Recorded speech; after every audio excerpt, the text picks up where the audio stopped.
evening, Punggol! Selamat petang warga Punggol! அனைவருக்கும் வணக்கம். Welcome everyone to the People's Action Party Punggol GRC Rally tonight. My name is Mark Tan. 欢迎各位来到人民行动党榜额集选区群众大会。我是你们的司仪陈家俊。Selamat datang kepada semua penyokong PAP, penduduk, keluarga dan sahabat sekalian. Selamat datang ke rapat umum Parti Tindakan Rakyat Punggol GRC. Saya Diada Ismail. அனைவருக்கும் இனிய பொன்மாலை வணக்கங்கள். மக்கள் செயல் கட்சியின் தேர்தல் பேரணிக்கு உங்களை அன்புடன் வரவேற்கின்றோம். நான் Nizam. It is great to live in Singapore. It's even greater to stay in Punggol town. Our town is warm, community is vibrant, and the facilities are great.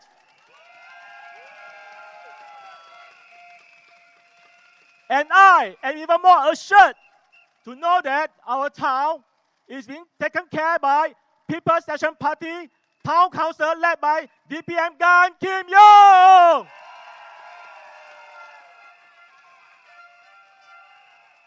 住在新加坡非常的好，尤其是住在榜额，这里的社区完善，我们的居民热情，我们的社区非常的活跃。尤其我知道，我们的市政将被人民行动党市政理事会所照顾，严金勇副总理将会是我们的带领议员。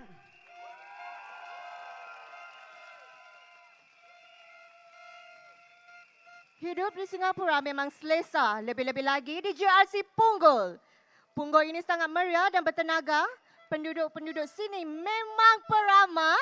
Kemudahannya lengkap dan paling penting kami rasa yakin kerana kami tinggal di bawah penjagaan pemimpin-pemimpin PAP yang sangat prihatin.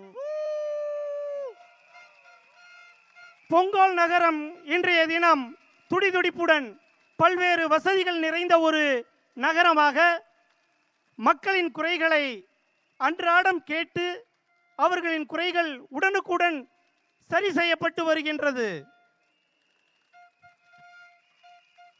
Now, let's welcome our candidates for Punggol GRC.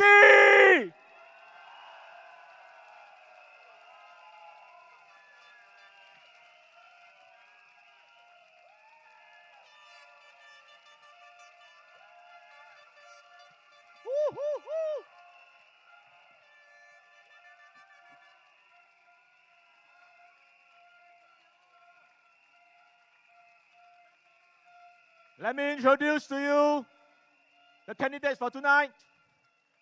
Deputy Prime Minister Mr. Gan Kim Yong.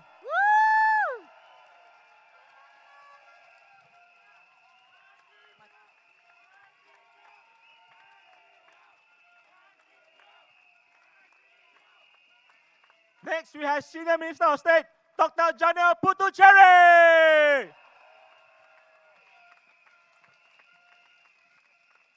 Next up, we have Minister of State, Ms. Xueling.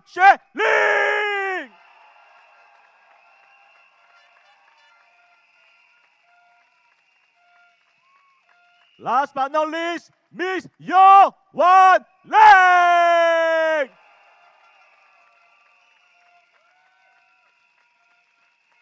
Joining us tonight, we have guest speaker, Minister Indranee Rajah.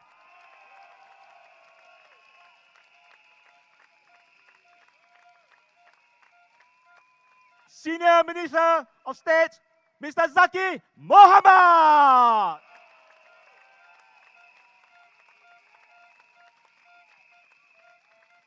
Making a very special appearance tonight, Mr. Lim Swee Say.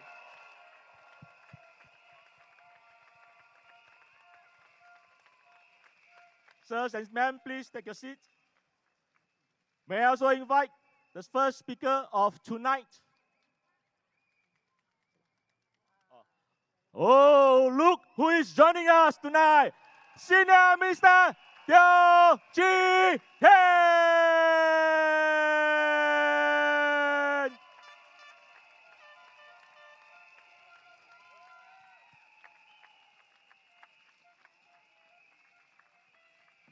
Thank you, sirs. Thank you, ma'ams. May I invite our first speaker of the night, Dr. Janil Puthucheary, to take the stage. Dr. Janil.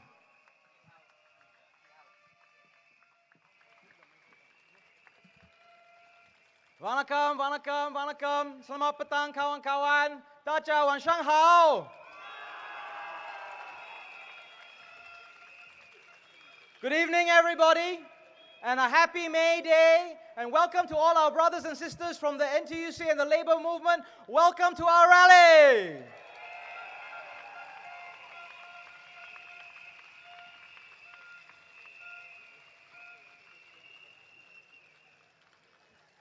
We've had a hard-fought campaign.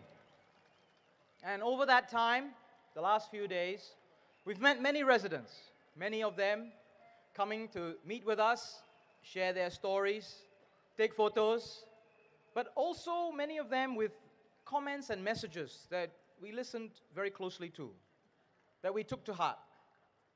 One of the things that I saw was a queue forming for residents to take pictures with DPM Gan.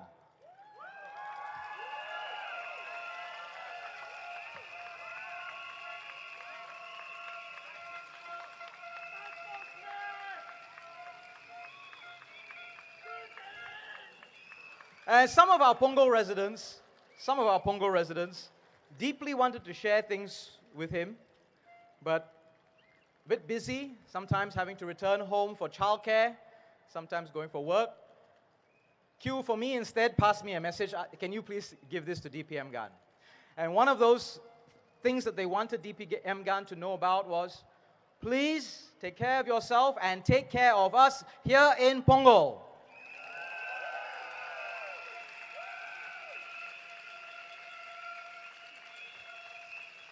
The residents also commented on our campaign.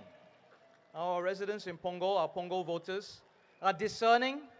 They read the material, they read what's online, they see how the candidates behave, what we say, what we don't say. And residents that I met commented that our campaign, in a way, was quite remarkable. I remember in particular at the MRT station, some of you will know Exit A and Exit C. Every morning we're there, 6:30 until late at night. Sometimes we see the residents going to work, sometimes coming home. Sometimes we also see our opponents, our political opponents also there, doing what we are doing, campaigning, passing out leaflets, trying to engage residents, trying to persuade, please vote for us. And several residents mentioned how polite we all were. We're standing next to each other. They see us occasionally shaking hands, smiling at each other. Our politics in Singapore, up until now, has been peaceful, has been productive, has been polite. Our residents noticed this. And one even said to me, look, I don't know any other country where you'll see such peaceful coexistence. What you say, yes, but how you behave matters even more. And indeed, we try very hard to make sure that we're all on our best behavior. One of the things the residents have mentioned to me is that they have noticed that the PAP Punggol team, we have not engaged in negative campaigning. We're not going to make personal attacks. We haven't done. We're not going to be rude. We're not going to make jokes at the expense of other people.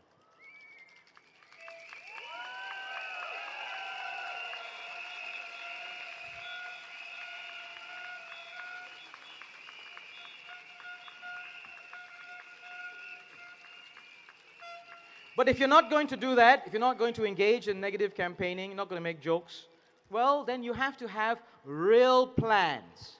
And we have real plans for Punggol for the future for 5 years and beyond. Let me tell you about our real plans.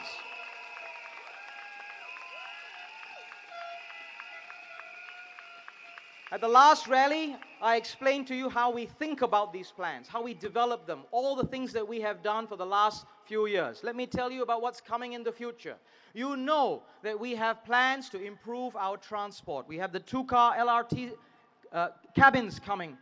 The services will improve.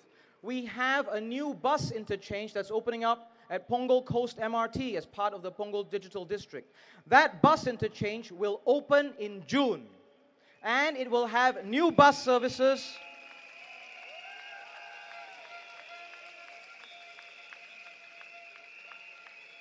New bus services that will serve our residents, including those in the North Shore District. Our old bus interchange, our residents know that we're having a new bus interchange. Many of them very discerning. They say, I have lived so close to the old bus interchange. It's very handy. What's going to happen to it? Our old bus interchange will remain in operation. We are not closing it down. Punggol will have 2 bus interchanges, and the old bus interchange will remain in operation, and in the long term will be converted to a permanent interchange linking with 2 MRT lines, the Northeast line now and the new Cross Island line.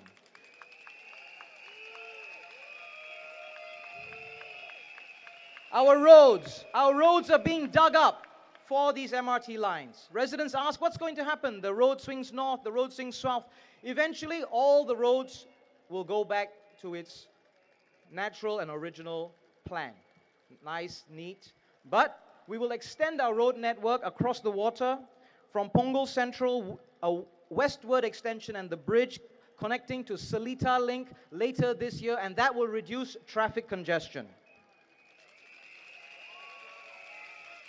Real plans to make life better. The new sports stadium, I spoke about it in the last rally. You can see it's all coming up. It's a large and complicated building. It'll have 5,000-seater stadium, 5 swimming pools, 20 badminton courts, gyms, fitness studio, water sports center, many, many other things. The work is on track, and it will open in early 2026.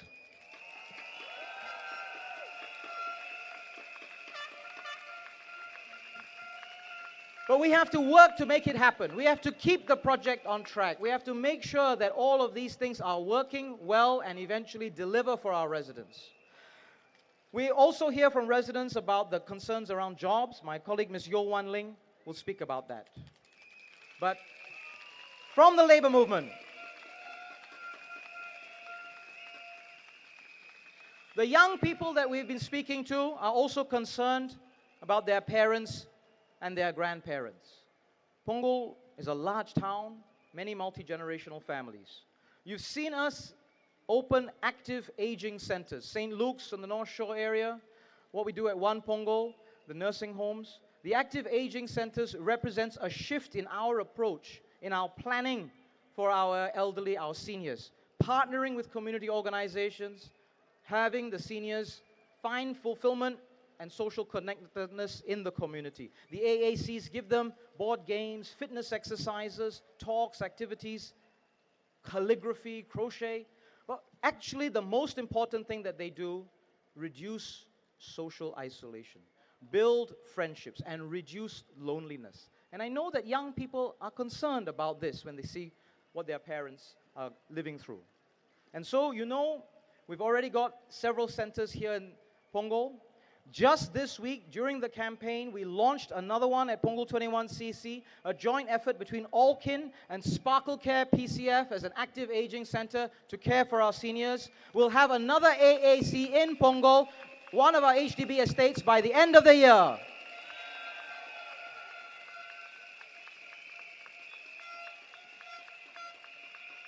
This is what we are doing. Identifying the needs of our residents, finding the solutions, bringing our partners together, and lobbying government. That's how we got the AACs here, by lobbying and making the case that this is what we need here in Punggol. And occasionally, we have to take action ourselves directly. Senior citizens' corners within the estates. These are opportunities for community leaders to then build programs, to reach out, reduce loneliness, engage with our seniors. We already have 9. We'll be building many more over the years to come. Needs of the residents. ideas about how to solve the problems, plans and implementations. This is what we do. We understand the needs by walking the ground, by meeting and listening to our residents, having a deep understanding of their concerns. Ideas are shared from the ground, but also from our government agency officers. But, when it comes to making plans,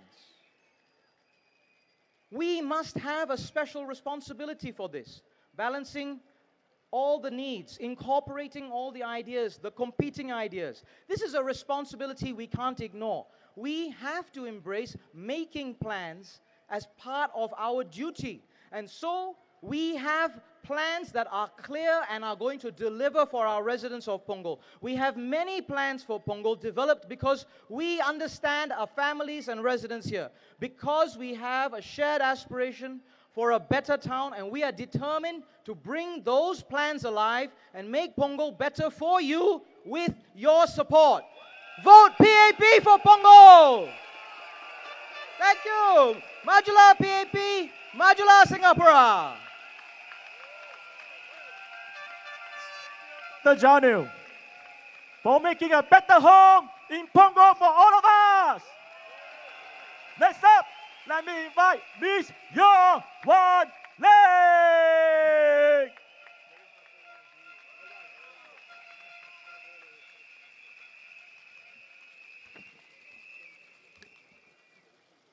Punggol residents,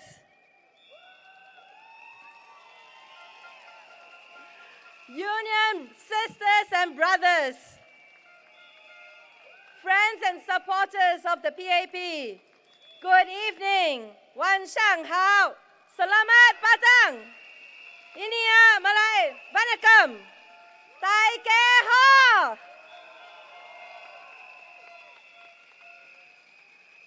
Today is a very special day, not only because it's the last day of campaigning for the Singapore GE 2025, but it's also a very significant day for all workers and my sisters and brothers from the labor movement, many who are Punggol residents. Happy May Day, everyone!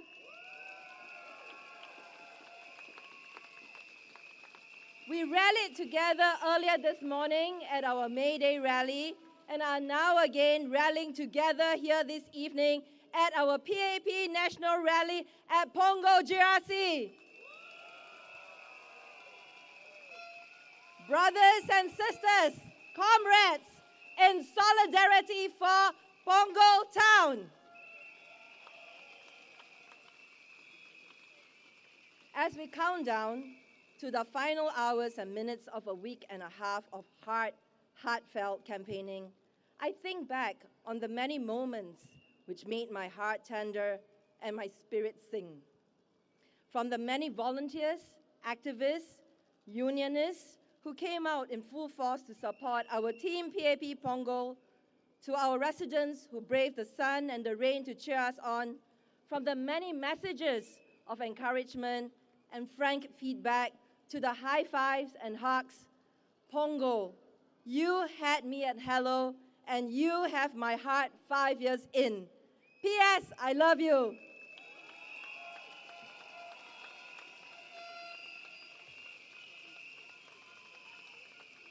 My dear Punggol residents, in the many moments I had with you, one was particularly thought-provoking, and it was a conversation I had at Waterway Point with a young couple, one of them a first-time voter. They asked me, with a steely gaze and a steady voice, why should we vote for the PAP? This is such a simple question, but it encapsulates, doesn't it, the reason why we are all here today. I thought about the aspirations and challenges our Punggol residents had trusted me with over the years, and the very reasons why I continue to fight for this seat to serve our Punggol residents.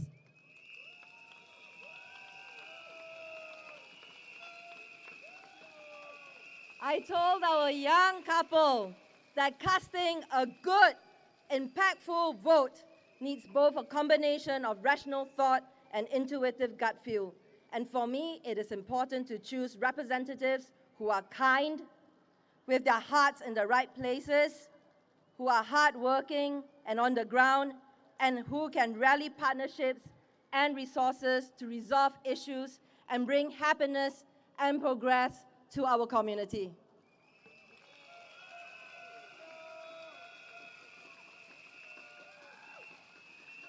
My Punggol residents know this. Every time I walk through our neighborhoods, whether at the waterway, at our coffee shops, or during our community events, I'm reminded of why Punggol has a very special place in my heart. Every conversation we've shared has stayed with me. Your hopes, your concerns, your dreams for your children, these are not just passing stories. They drive me to work harder every day to dream of exciting new projects for our community and to bring in partners and supporters to make our lives energized and better. Earlier this morning, I was at the May Day rally. We reaffirmed our commitment to every worker in Singapore and to each and every one of you here in Punggol. I am talking about the dignity of every worker in Punggol, the security of every family. In Punggol, jobs are not just a number to me. They are your livelihoods, your children's future, the future of every Punggol child.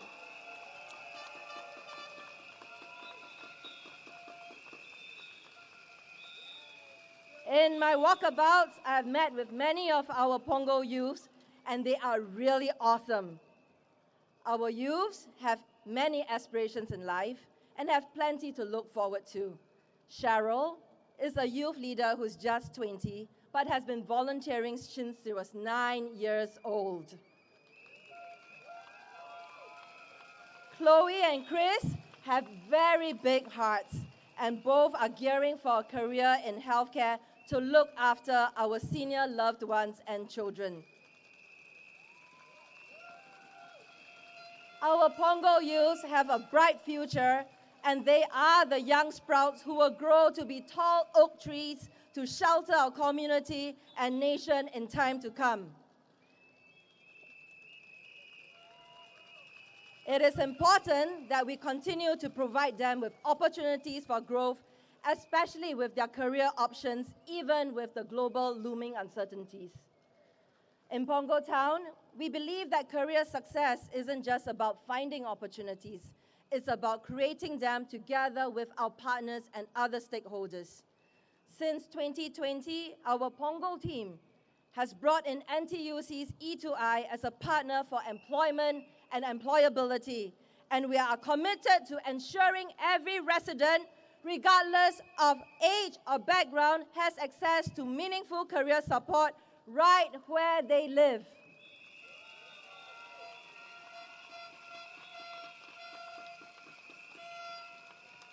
In 2024, our outreach efforts have engaged more than 800 Punggol residents who took the initiative to explore new career paths through this partnership, and I'm very happy to share that 180 of our Punggol residents were successfully placed through this partnership with the E2I and the NTUC.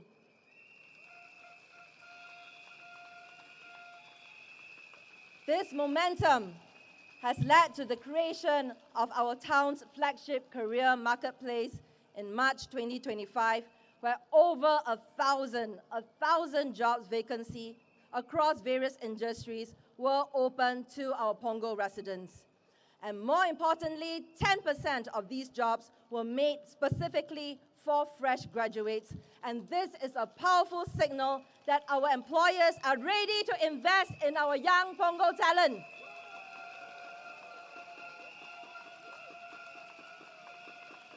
Beyond placements, Punggol's focus remains on building career resilience and future readiness, ensuring that all our residents are equipped not just for today's opportunities, but for tomorrow's challenges. A key enabler of this effort has been the opening of our One Punggol Service SG Centre in 2024, and this strengthens our career support within our township. I am very pleased to share that going forward, we will partner with the E2I to launch a series of workshops based in Punggol, focused on in-demand skills and emerging career areas, including the AI and the digital economy. And this will help our residents gain confidence to navigate our industry shifts with clarity.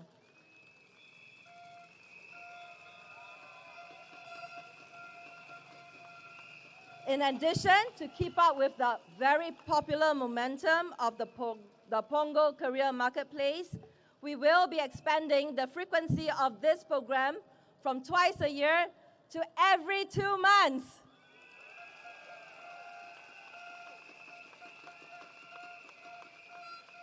One of the key concerns raised by residents in Punggol is the need for meaningful opportunities for mid-career professionals who are looking for a change in careers.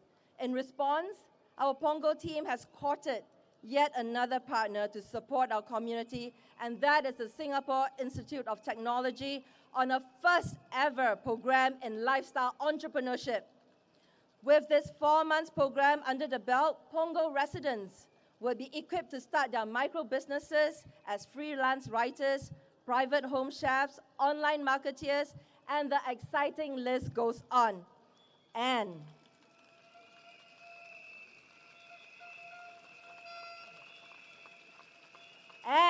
as an exciting and added Punggol surprise, this will also come with seed funding help from the Punggol Shores Merchants Association.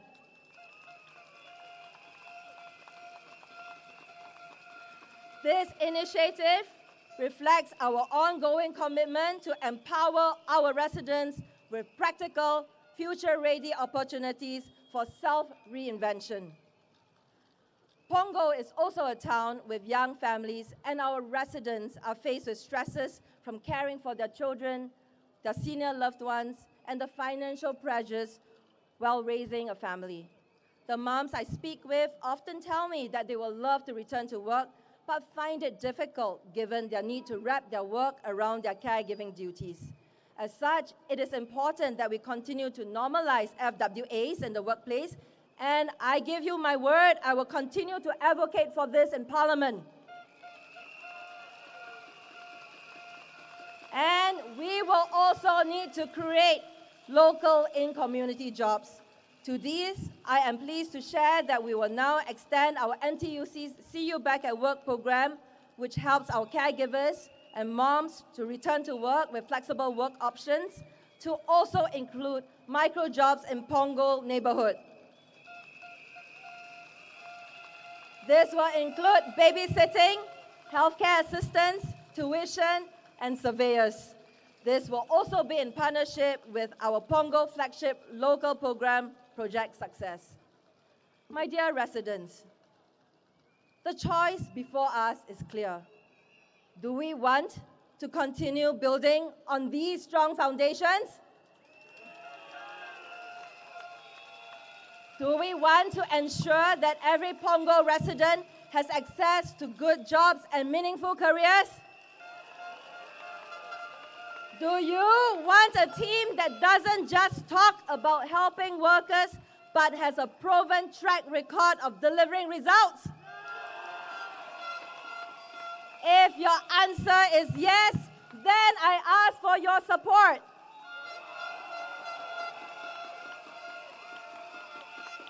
Vote for a team that understands that behind every job is a family, behind every paycheck is dignity, and behind every skills upgrade is a hope for a better tomorrow.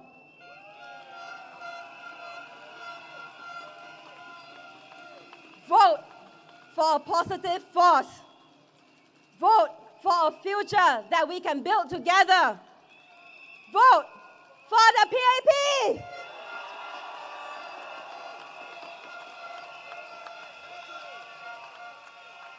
Thank you, Ms. Yeo Wan Ling. The choice is clear. Vote for PAP! Next up, may I invite Mr. Zaqy Mohamad to take the stage.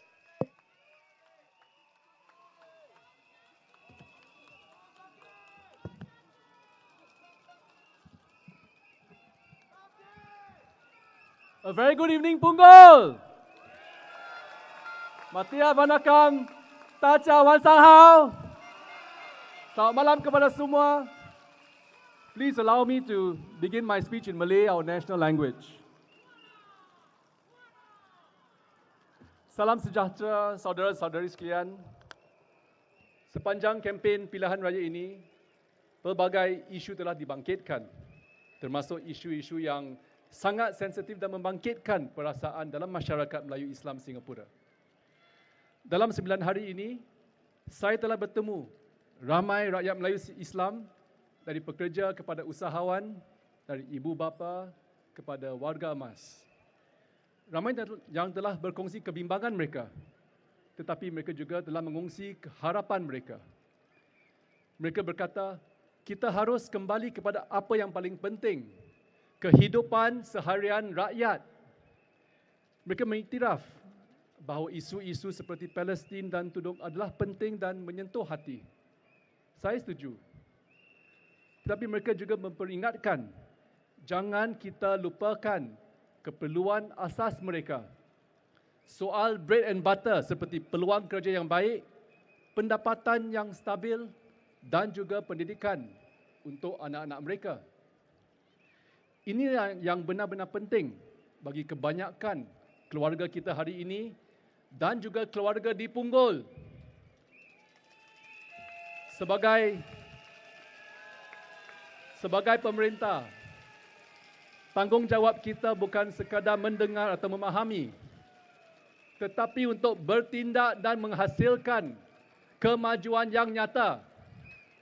Sebab itu kita tumpukan usaha secara konsisten dalam pendidikan, pembangunan kerjaya, memperkukuh institusi agama dan juga bagaimana kita memperluaskan jaringan sokongan sosial supaya masyarakat Melayu Islam kita akan terus mara ke hadapan tanpa ada yang tercicir.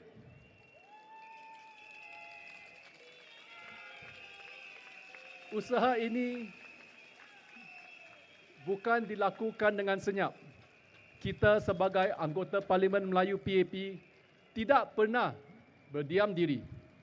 Di Parlimen, anggota Parlimen Melayu PAP telah memainkan peranan penting dalam menyuarakan keprihatinan masyarakat kita. Semasa usul mengenai Gaza dibahaskan tahun lalu di Parlimen, 6 ahli Parlimen Melayu PAP telah berucap menyuarakan suara hati masyarakat kita. Selain daripada itu, 15 soalan parlimen ataupun parliamentary questions telah diajukan oleh ahli parlimen PAP mengenai isu Palestin di parlimen. Bagi kami, keprihatinan itu juga diterjemah dalam tindakan. We stand for action.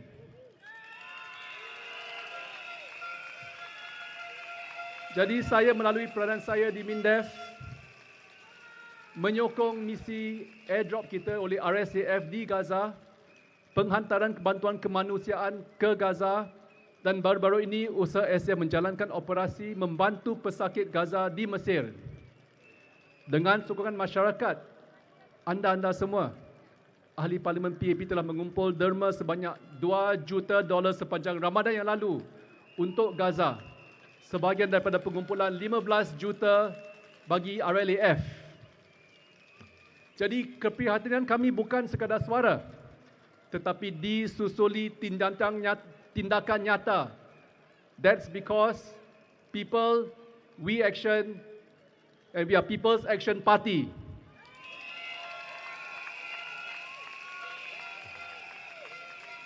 Namun kita juga perlu lihat usaha jangka panjang yang dibawa oleh ahli Parlimen Melayu PAP dalam memacu dasar-dasar yang membina masa hadapan. It's not just the sensitive issues, but it's also the issues that matter at heart. Jadi kita akan terus memperjuangkan dasar untuk memperkukuh pendidikan anak-anak kita, untuk kita memajukan pekerja Melayu, untuk kita menyokong asatiza dalam era moden, untuk membantu keluarga rentan, untuk mengurangkan pengulangan kesalahan dadah, untuk memperkemaskan pengagihan zakat dan untuk memperkukuh pentadbiran amla. Ini semua penting bagi masyarakat Melayu juga. Inilah perjuangan yang menyentuh kehidupan harian masyarakat kita.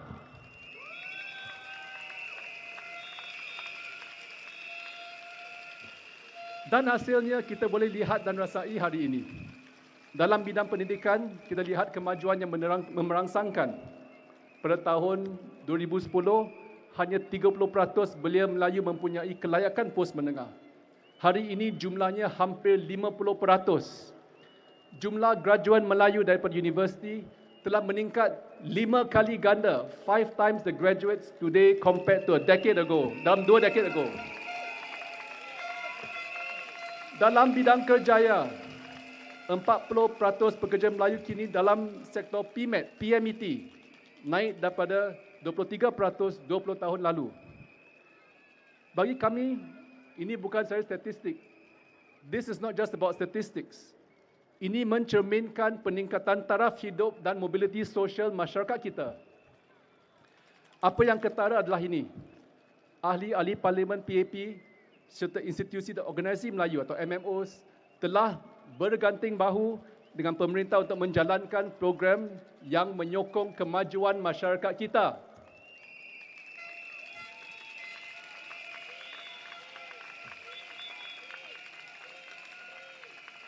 Jadi hari ini lebih 25,000. Hari ini lebih 25,000 pekerja Melayu Islam telah dibantu M Kuasa 3 melalui NTUC, E2I dan Workforce Singapore, termasuk pemadanan pekerja dan peningkatan kemahiran. Kelas matematika telah membantu lebih 12,000 anak prasekolah dan mendaki tuition program, sokong hampir 10,000 pelajar setiap tahun. Jadi kita mahu setiap anak Melayu percaya bahawa kejayaan itu dalam jangkauan mereka.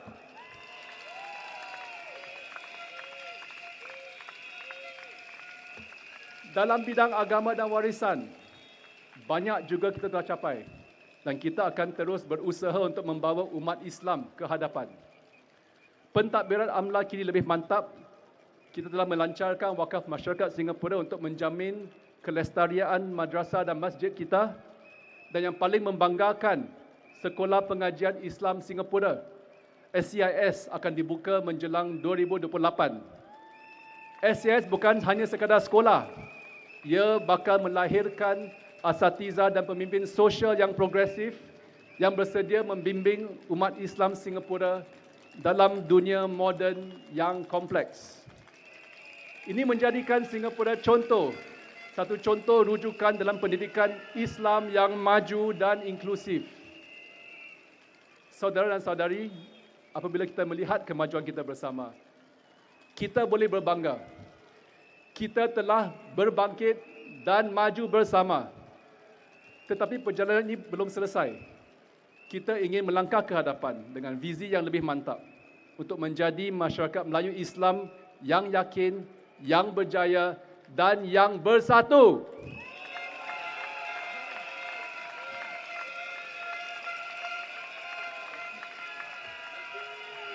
Dan dengan sokongan anda, pemerintah PAP akan terus komited untuk memperjuangkan masa depan anda. Kita akan terus maju. Jadi undilah pasukan PAP Punggol. Undilah demi masa depan masyarakat dan masa depan anak-anak kita.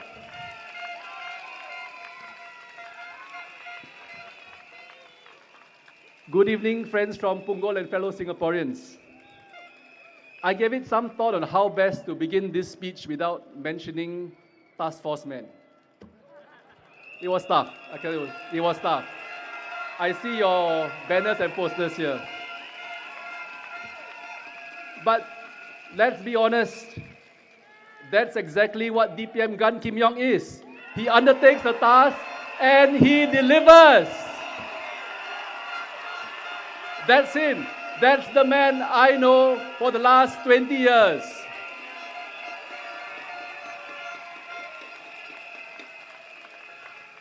That's how dependable he was. You don't need to chase him. You didn't need to remind him. You just needed to tell him once. And even for us MPs, we arrowed our anchor minister quite a bit. And he got things done.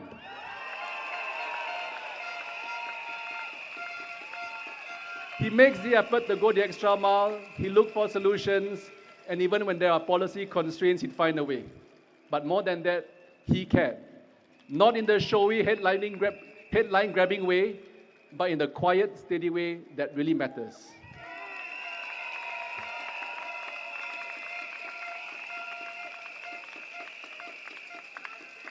Many of you will remember how he stepped up during COVID-19. He stepped up way before WP did. He stepped up.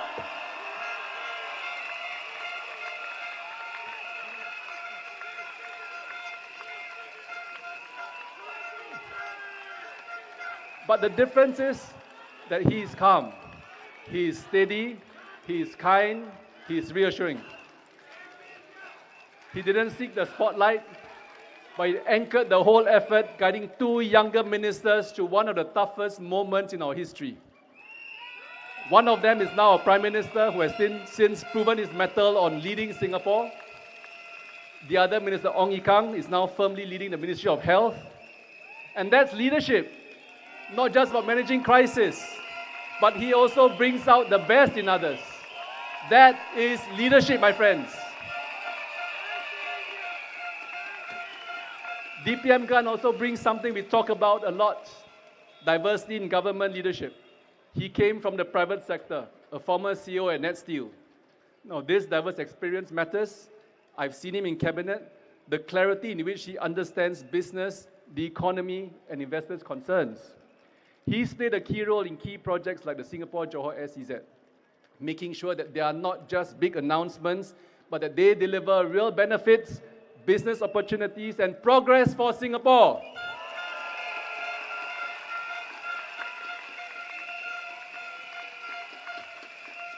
But let me share something many may not know.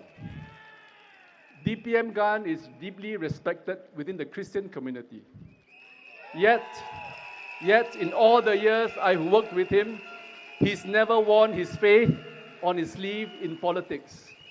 That's the difference. He never imposed his belief on others. Instead, he's shown a deep commitment to all communities. He's quietly raised funds for causes in the Malay and Indian communities. He supported minority initiatives, never for credit, always out of belief in uniting people, in cohesion, and in what it means to be one people.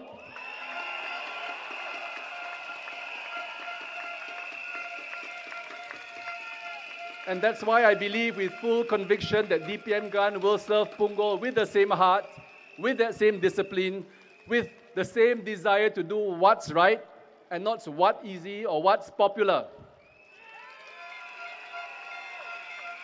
So if you're wondering who can tackle the big tasks ahead, rising costs, job security, community growth, this is your man.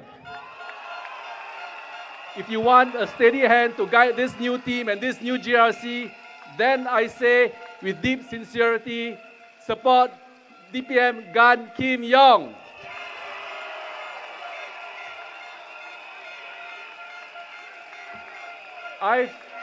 I've called him Chief as a nickname for 20 years. If I had to go into any battle in stormy weather or clear skies, I'd follow the Chief without hesitation, because I know DPM Gan will always put Singapore and Singaporeans first.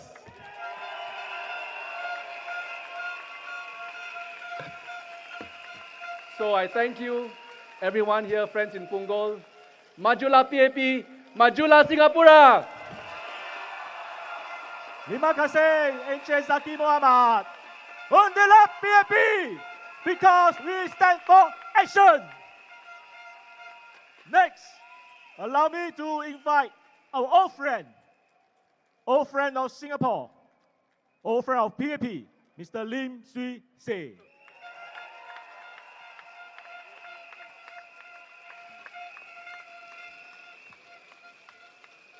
Dear residents of Punggol, my dear brothers and sisters from the labor movement, my fellow Singaporean, good evening.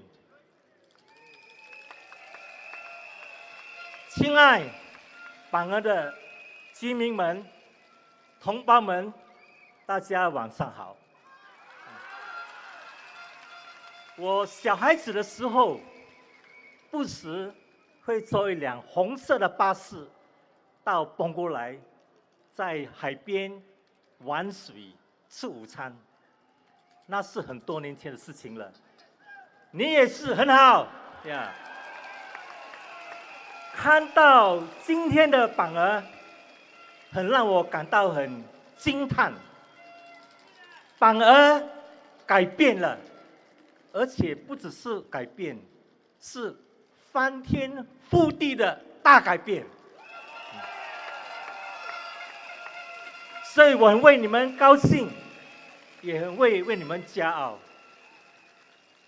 其实，除了榜儿之外，全新加坡多年来也是有大改变、大进步。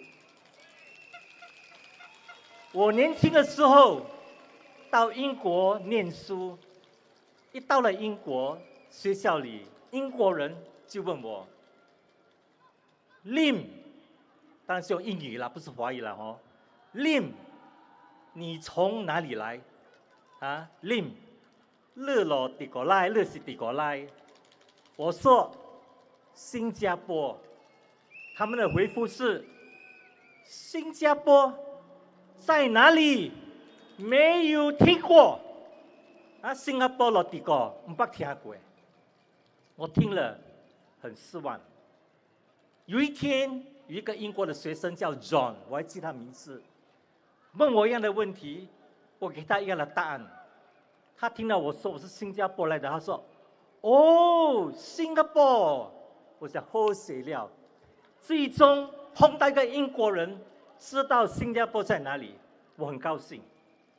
9个月后，夏天到了，学校放长假，学生们准备回家度假。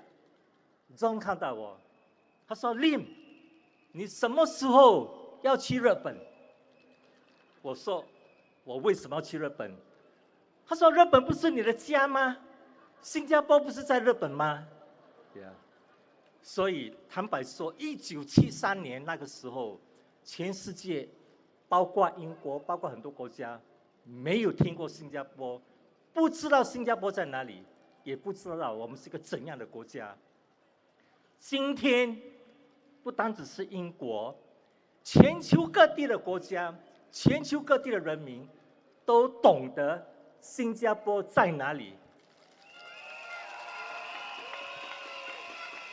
更重要的是，全世界的国家，今天你拿新加坡的护照，我们都会受到欢迎的，因为新加坡的护照现在是世界全球的护照排名第1名。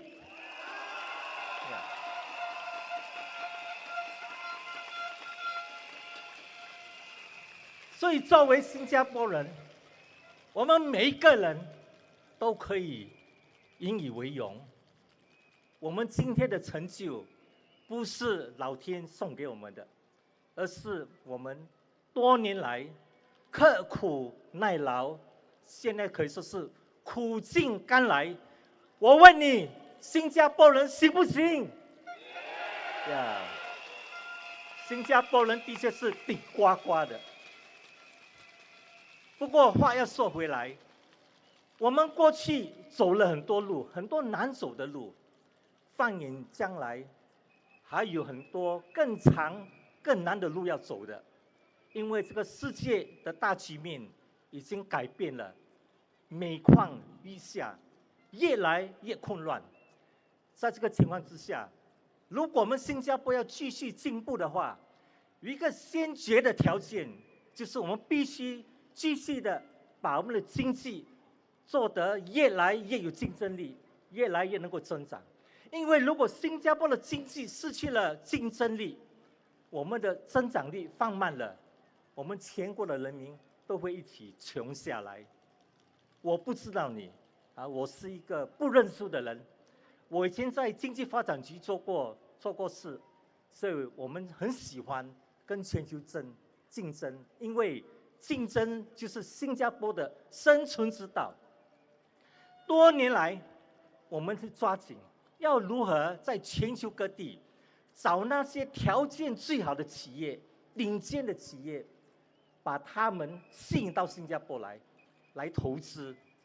我们要的不是他们的钱，因为有些投资家把钱带来新加坡，钱生钱，这个我们不是太有兴趣。我们兴趣的是那些愿意把他们的最好的科技带到新加坡来，把他们全球的市场带到新加坡来，把他们的操作的能力带到新加坡来，这样新加坡就有这个能力，有这个先进的制造业，有这个先进的服务业，我们就能够从新加坡提高我们国人的技能水平，提高我们的经济，提高我们的国际性，从新加坡出口到外国去，这样新加坡的经济就会越来越好。多年来我们做到了，其实严金勇部长今天呢，过去几年呢，这个重大的项目就是由他负责的，你知道吗？你知道吗？在2013年，不是2023年，2年前，在严金勇的领导之下，我们吸引了超过120亿元的投资。去年，我们吸引了135亿的投资。如果你不知道135亿有多大，我可以跟你算，它相等于每天严金勇和他的部下每天为新加坡吸引3700万的投资，而且这个投资都是顶呱呱的投资，高科技高技能水平，因此新加坡多年来就通过这个外国的投资，吸引这个最顶尖的这个科技等等。问题就是这些好的项目，新加坡要，别的国家也要，所以这个竞争会越来越激烈。所以这次投大选，我希望大家能够考虑到这一点，因为如果新加坡在未来5年、未来10年、未来20年，如果我们不能够在国际市场上有效的跟别的国家竞争，把最好的项目、最好的科技、最好的市场带到新加坡的话，我们的前途会越来越渺淡。所以这次大选，我希望大家能够考虑支持人民行动党。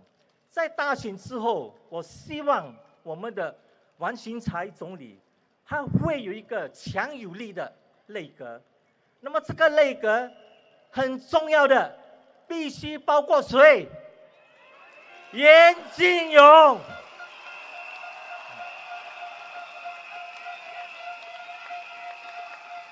所以后天大选那天，我希望大家能够好好的用你手中神圣的一票，支持人民行动党，让我们的王群才总理有这个大力的人民的支持，大力的人民的委托，让他和他的内阁能够大力的照顾我们新加坡人，大力的把新加坡创向新的高峰。如果我们大家一起合作的话，一起努力的话，我相信新加坡会永远都是一个成功的国家。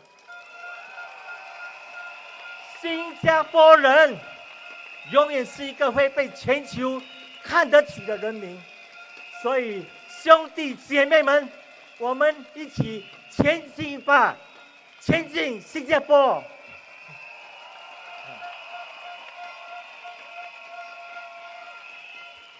My dear residents, my dear fellow Singaporeans, earlier in my Mandarin speech, I touched on the importance of attracting foreign direct investment. Because without foreign direct investment, Singapore would not have access to the leading edge technology, to the best market in the world. So all over the years, we've been working very hard to bring the best company, to bring the best project into Singapore. So far, we've succeeded. But we must understand, why did we succeed? After all, good projects, not just Singapore, all over the world, every country wants the same thing. So when I was at EDB, we talked a lot to our investor. We asked them, Now, what are you looking for? And when they come to Singapore, we ask them, why did you decide on Singapore? Because we think it's important to understand this so that we can keep repeating our success. So once, a company wanted to put a very big investment, about 500 million US dollar, somewhere in the world. Finally, they decided on Singapore. So our political leader asked the chairman of this company, can you please tell me, how did you come to decide on Singapore? And the gentleman said, well, my projects, I classified them as small, medium, and large. Small project, anywhere is fine. There must be at least 20, 30 countries or locations in the world. I can put them. It doesn't matter where, after all, small project. Medium-sized project, maybe only 10, or maybe 7, but never more than 10.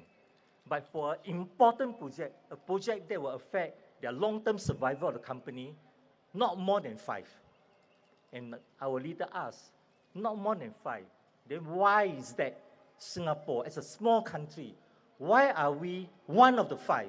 And in fact, we were the number 1 of the 5. And the chairman told our leader, he said, I tell you very frankly, first, we asked, can this location, does it have the capability to do the work? He said, for Singapore, answer is yes. But many countries, all the 5 locations got a tick. Second, does Singapore have the capacity, the land, the water, the manpower, and so on, to enable to grow and to expand? He said, Singapore, tick yes. But to be frank, all the other 4 also got a tick. Then finally, come to the third tick. He said, this investment will take my company at least 10 years to reach full potential. At least 15 years to recover our investment. At least 20 years for us to make money. So in other words, the third tick we are looking for is whether this location has got policy stability, has got political stability. Because anywhere they went, whenever they change of government or the government become weaker, under pressure in the parliament, they start to change policy. All right, so that affects their long-term investment.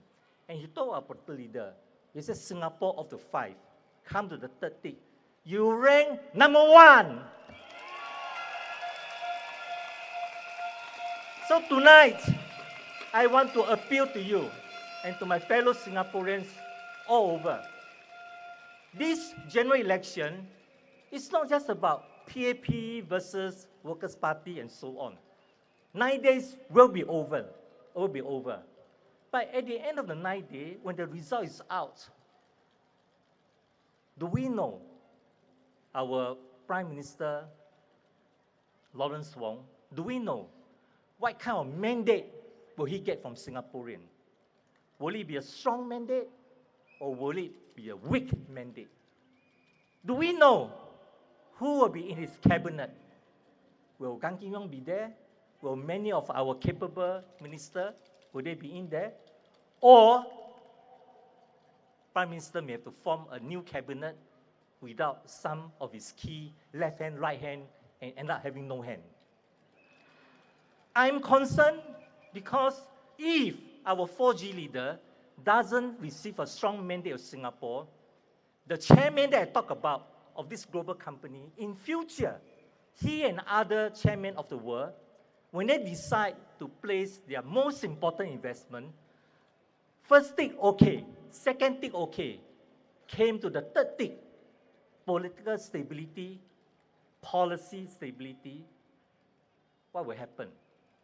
It may become our previous tick in the past, may become a question mark. And when it becomes a question mark, what will happen to Singaporean?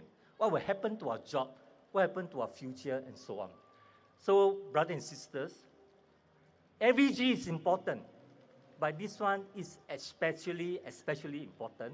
It will determine our future, the future of our children, the future of grandchildren for the next 10, 15 years, and 20 years and beyond.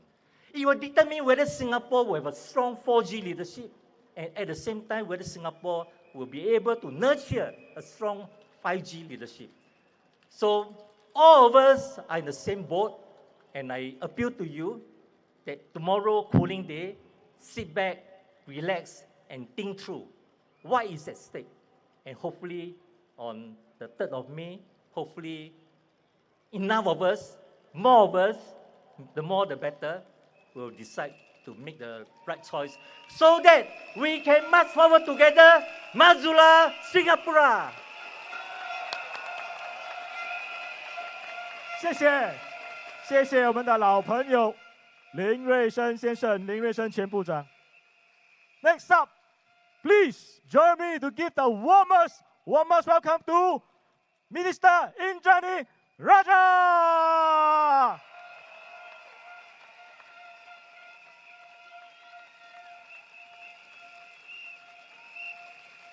Good evening, Punggol. I am here this evening for the same reason you are, which is to support our PAP Punggol team.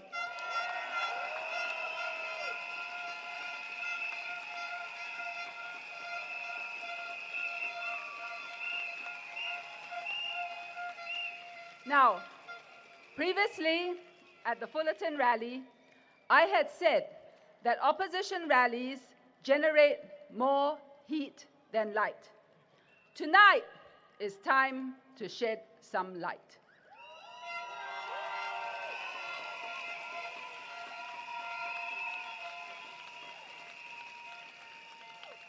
Recently, WP, the Workers' Party, has been making a big hoo-ha about how in Parliament once they voted in favor of a constitutional amendment to make up the numbers. You know, for that constitutional amendment, it was straightforward. There was no reason for them not to have voted against it. It was not controversial, and they had every reason to vote in favor of it. But there is another amendment. There's another amendment that they didn't tell you about. And I want to tell you about that today. These two amendments were the repeal of Section 377A and the constitutional amendment to introduce a new Article 156 to protect the definition of marriage as a union between man and woman against legal challenge. Now, let me just give you a bit of background on this so that you understand the issue and why it's important.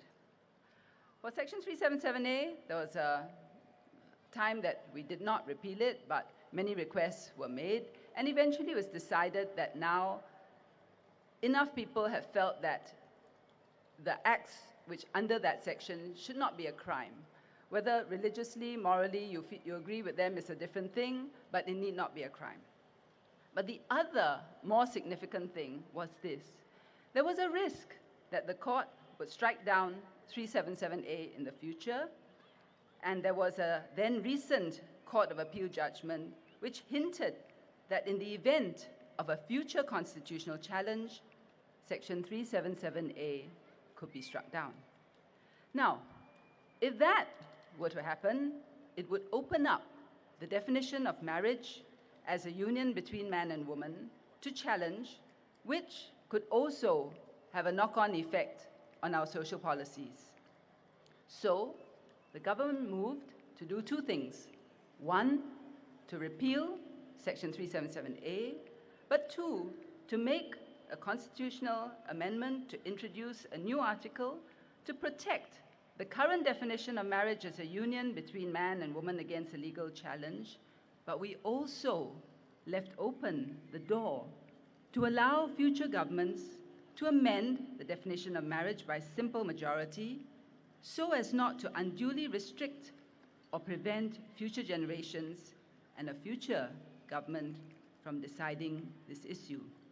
Now, when it came to voting, the PAP did not lift the whip. And as a result, the repeal and the amendments to the Constitution were carried. The Workers' Party, on the other hand, made a big deal of the fact that they were lifting their whip, and their voting was all over the place. On Section 377A repeal, 5 supported, 2 opposed. 1 was absent, but he said he was ill. Then on the constitutional amendment, 6 supported, 2 abstained, and they had 1 that was absent. Now, you need to understand the impact of this if the PAP had taken the same approach. Because under the WP approach, it was anybody can vote as they like. There was no leadership. There was no party position. It was a political calculation to be all things to all people. They certainly had many alternative voices, but no party position. And they had the luxury of voting this way only because the PAP had not lifted the whip and we carried the motions. Now, if the PAP had taken a similar approach and we had lifted the whip, and if the repeal and/or the amendments were not carried, this is what would have happened, or could have happened.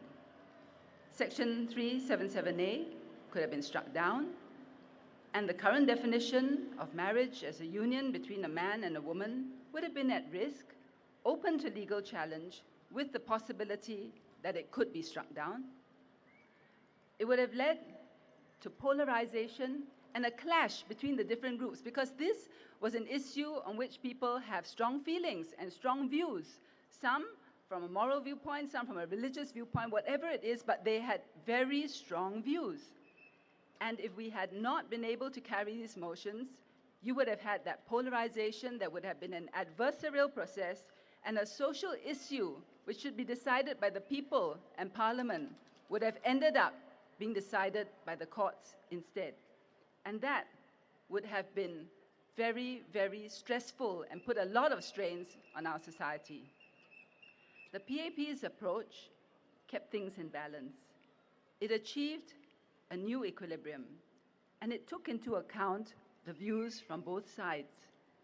It provided leadership, but most of all, it took courage. It took courage because there was a lot of pressure at that time from many sides.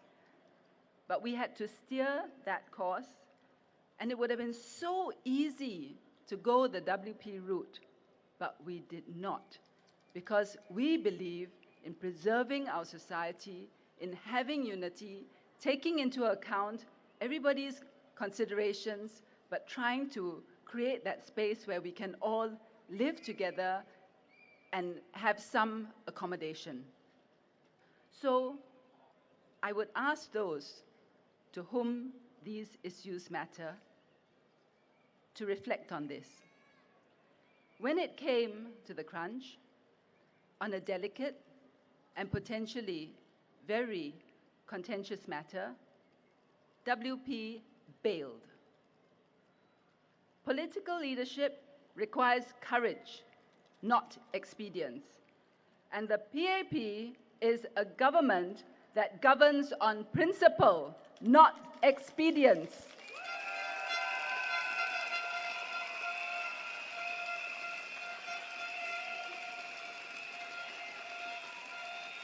Now, my second point. The Workers' Party started their campaign on a narrative that more alternative voices in Parliament were needed. It was presented as WP is needed as it's an either-or situation. In other words, if you vote opposition, you can have alternative voices. If you don't vote opposition, there will be no alternative voices. So, during the Fullerton rally, I pointed out that if it was a matter of having opposition alternative voices, that is already guaranteed under the Constitution, under the NMCP, the NCMP scheme, the non-constituency MP scheme. When asked by the media about this, Mr. Pritam Singh said, and I quote, "Only elected opposition MPs can pressure and push the government." Let's be very clear. The NCMPs have no voters, have no residents that they can solicit feedback from. They don't have an office under a block in the constituency where they have worked. Well, first thing, you notice how the argument shifted? At first it was, you need them because you need an alternative voice. When it was pointed out that the alternative voice is guaranteed, they then moved the argument to only elected MPs can pressure and push the government. But wow, if that is the case, then I wonder what NCMPs Mr. Leong Man Wai and Ms. Hazel Phua have been doing in Parliament these 5 years.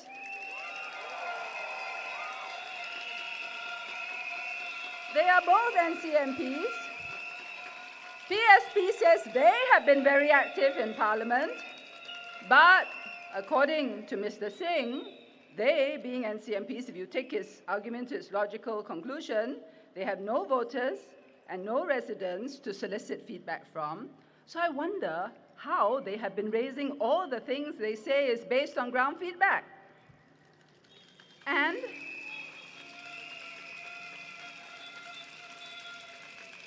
they don't have an office under a block in the constituency where they're active.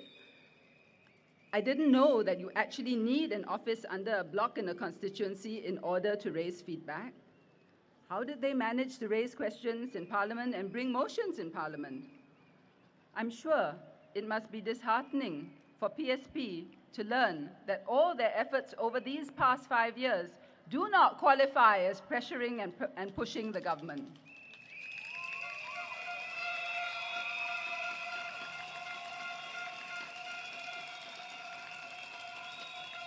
And NCMPs, by the way, are also elected. It's just that they are elected by the minority of votes. And of course, you have to wonder why, if what Mr. Singh says is correct, why is it that the Workers' Party was only too happy to accept NCMP positions before they became elected constituency MPs? Ms. Sylvia Lim, NCMP in 2006, Mr. Yee Zhenjiang, Mr. Gerald Giam, all NCMPs. They had no residents and no voters then. I wonder how they managed to raise issues. And I'm surprised to learn that all the time that they were NCMPs, they were not pushing or pressuring government, and only their parliamentary colleagues with constituency seats were. So I ask you, Punggol, I ask you that when Workers' Party makes these smooth statements, examine them. Examine them because when you probe deeper, when you look at what they say, you may find that they don't hold up. And tomorrow, cooling off day, take that time. I'm not saying to you how you should vote, but I'm saying look at what they say very carefully because they don't always hold up to scrutiny.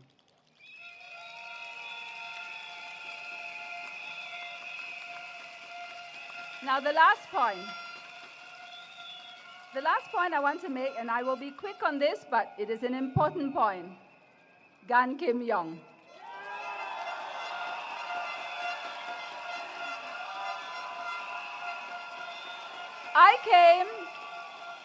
I became MP the same year as Gan Kim Yong in 2001, so he's my batchmate, and I know him well. I have been very dismayed by the personal attacks made on him by another party. And I just want to say this. Mr. Gan Kim Yong was the health minister at the height of COVID. At that time, in our darkest hour of the pandemic, he was the one who was there with a steady hand steering MOH and steering the country through all the medical aspects of it. And please don't get me wrong, because I know that there were many other people involved in helping to battle the pandemic. But unlike some others, Mr. Gan Kim Yong doesn't claim credit for everything.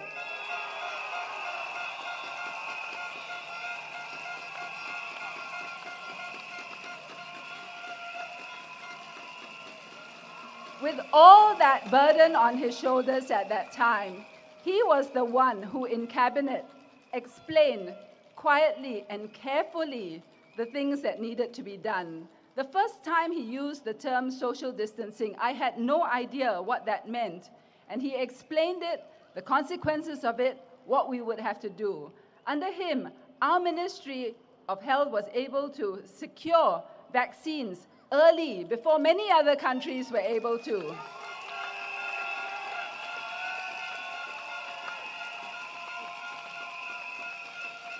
Under his guidance, we made sure we had protective equipment for our medical workers. And many of you would have had vaccines. You would have had your parents, your grandparents who needed vaccines, who needed help. And many of you had appeals which you sent to your MPs. And the difficult appeals we sent to him. And he helped.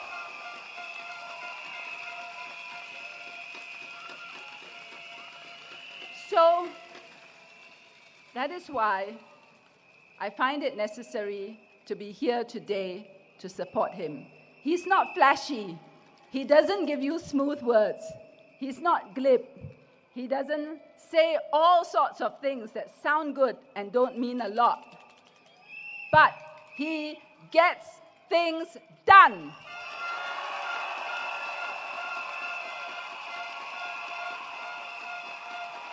So, Punggol,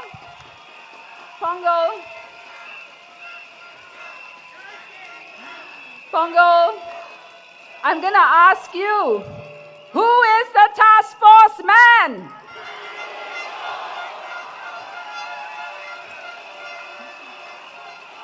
Who is the man who should be leading PAP Punggol GRC? Who should be the team that is for the Punggol GRC? It is our team, PAP.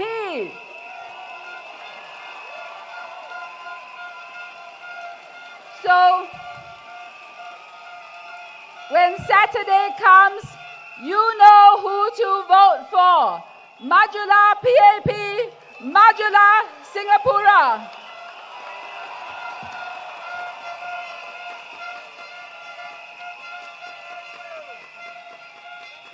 Minister Indranee for the inspiring speech for PAP for Punggol.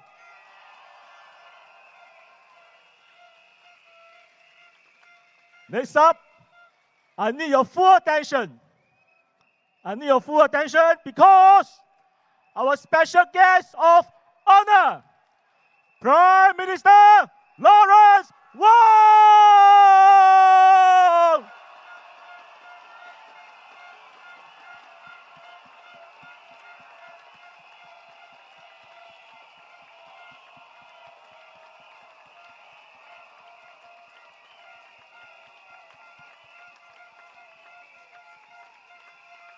Welcome, welcome, Prime Minister Lawrence Wong to Punggol GRC!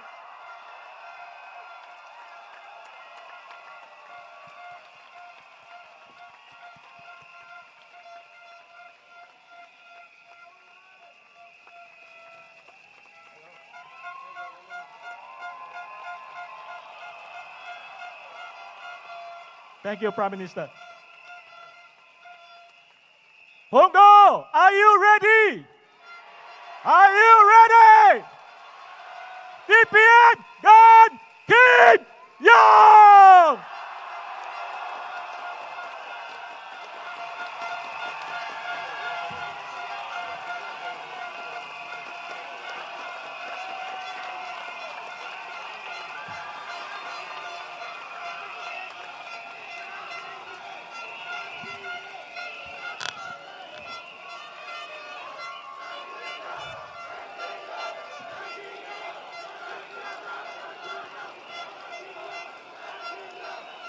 Residents and friends of Punggol, it's me again.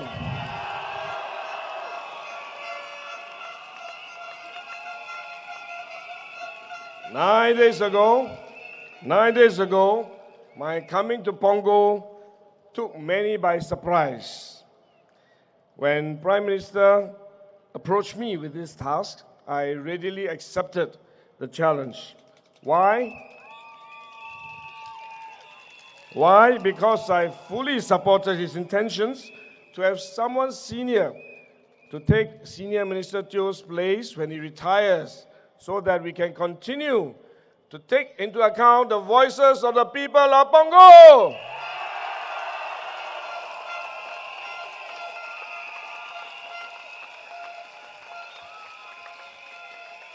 Over the last 9 days, I've seen for myself how amazing Punggol is. Punggol is now one of the most sought-after residential areas.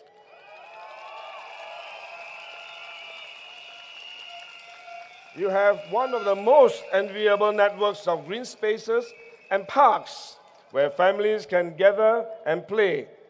Coney Island, just a stone throw away.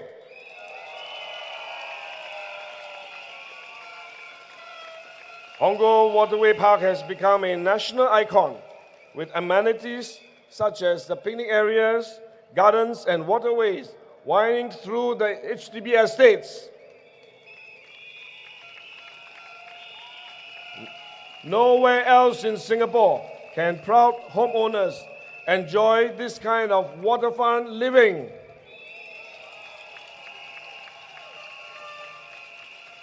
The Punggol Digital District, the PDD, has created over 28,000 jobs and continues to be a testbed for new and emerging technologies. It is where students, businesses, and the community come together to work, live, and play. And all this did not happen by accident. It was the product of 15 to 20 years of hard work by the PAP government.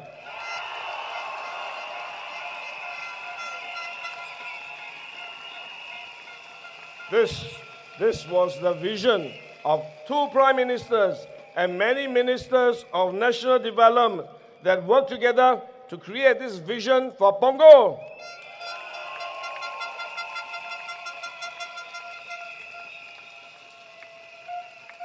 In my walkabouts over the last few days, I've also witnessed many good local initiatives benefiting our community.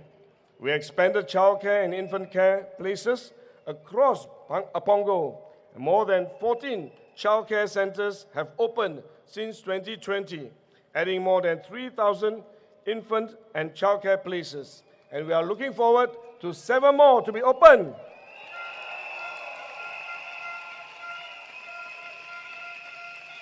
Youth and seniors have also benefited from many initiatives started by Wan Ling, like the Positivity Pizza movement and the free health talks at our coffee shops. Residents told me they love the amenities at One Punggol, which Janil oversees. You also enjoy the many recreational spaces like the linear parks and rooftop gardens, with more to come. And you have the biggest public library in the whole of Singapore.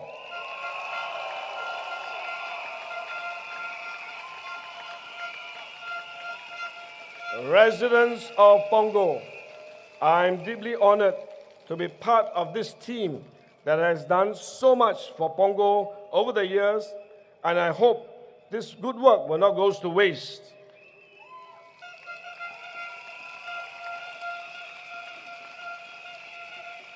But there is certain more that we can do together to make Punggol an even better place to work, live, and play. And I have some ideas where we can start. I spoke about some areas that we will continue to improve during my earlier rally speech. And over the past week, I've met many more of you to hear your feedback. First, on North Shore. This is the newest estate in the Punggol town.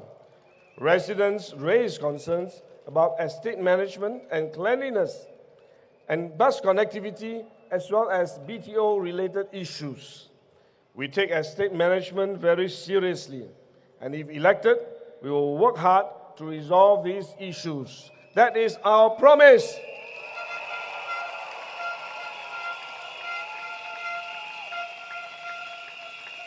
I have announced earlier that if we are given the chance to continue serving here, Xueling will chair the new Punggol Town Council to oversee this effort.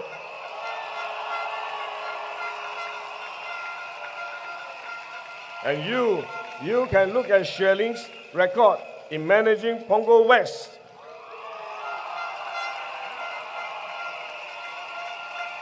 I'm confident that she will be an effective and excellent chairman for the town council. As a start, Xueling told me that he has already followed up with the Pasir Ris Town Council chairman to set up a committee for the handover from the Pasir Ris Punggol Town Council. This is necessary. This is necessary because Punggol and Pasir Ris are now two different GRCs. This will allow us to hit the ground running after the election.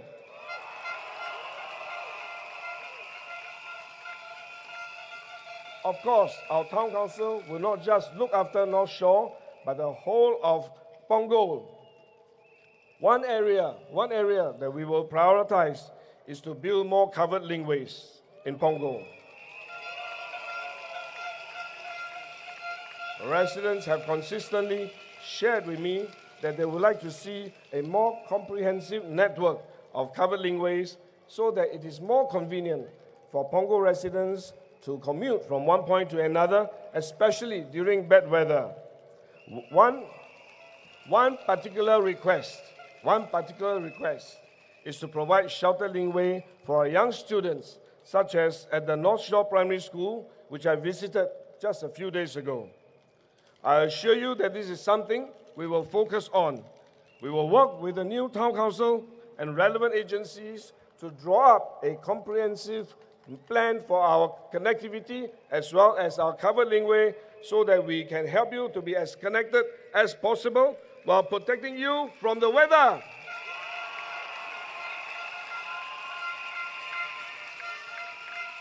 We will also ramp up our public transport. We are making good progress with the new Punggol Coast MRT station and 6 bus routes which we recently introduced and enhanced. In the next few months, we will open the new Punggol Coast bus interchange and launch 2-car LRTs to reduce congestion. We are developing the Cross Island Line to better connect residents to hubs like Jurong and Changi.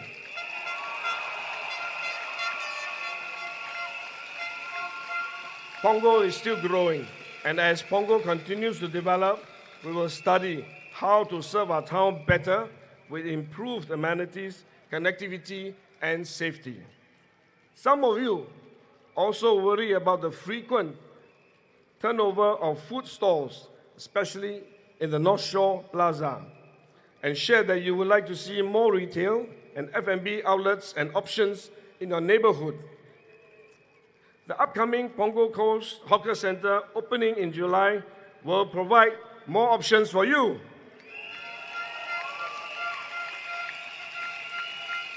We also have community initiatives such as the half-price grocery shopping and monthly meal voucher for the lower-income families. We have also provided support for Singaporeans in general, such as the CDC vouchers and the SG60 vouchers.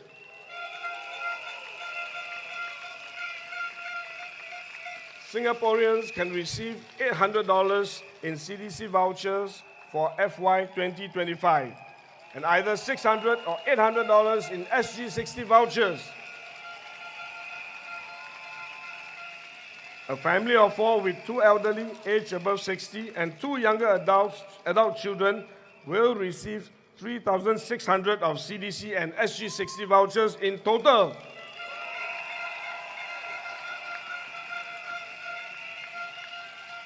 In Choa Chu Kang, I work with community partners to launch vending machines across HDB blocks selling $3 pre-cooked meals, pre-packed meals, and we will explore this solution here in time to come. These are just some of the feedback I received over the past 9 days. I will continue to engage you on the issues that matters to you. But Punggol is not just about the hardware. It is also about the hardware, the people, and the spirit. I used to hold events in parks and gardens for community bonding.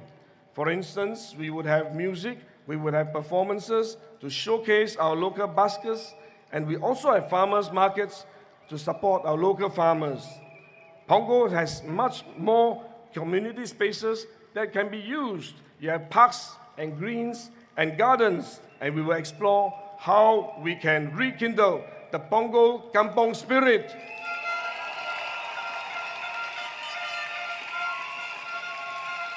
As part of our Kampong spirit, we must also remember those around us who are more needy and needs more help. A few days ago, I visited the Lighthouse. This is a space dedicated to supporting the personal growth and mental well-being of our youths and young adults. Xueling and her community leaders have built this up from scratch.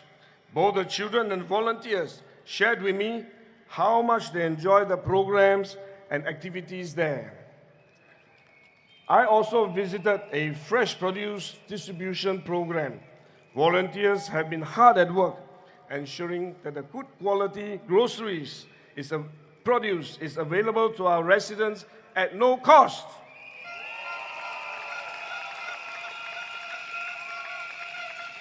About 400 families benefited from this initiative every month. At the end of the day, I believe the best way to help those in need is to secure for them good jobs.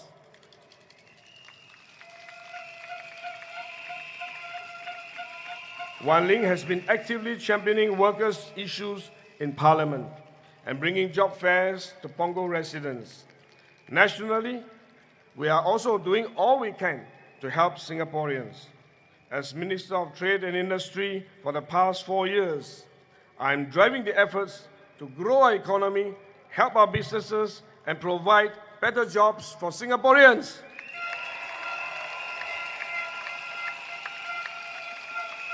It has not been easy surviving the COVID-19 pandemic, weathering a period of high inflation and global supply chain disruptions, and now the most recent US tariffs. We have set up the Singapore Economic Resilience Task Force to help our businesses adjust and adapt quickly and prepare our workers for jobs of the future.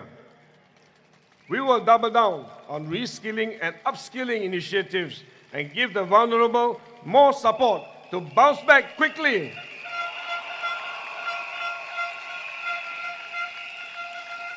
We want to do more to support our Punggol families. Some of you worry because you have elderly parents to take care of. This is a concern that many Singaporeans have, especially among our younger families.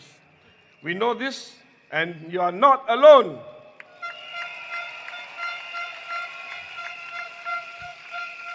We will work with you, and we want to strengthen more support for our caregivers.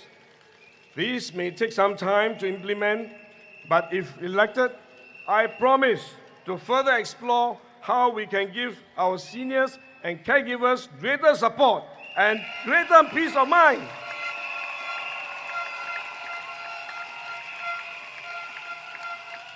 Let me end on a personal note. I know some have been whispering on the ground, Gan Kim Yong already 66. And he's DPM and task force man. He has to look after our economy and trade. So where got time for Punggol residents? Let me say this. I've been in politics for almost 25 years now.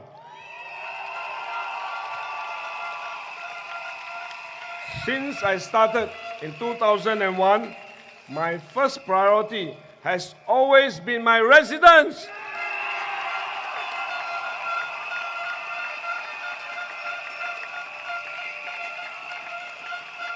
I can only be a minister if I'm an MP.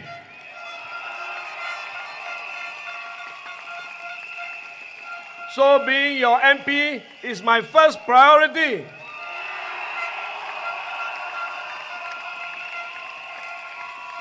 Yes, I'm task force man. I have many tasks, but none more important than the task of looking after you.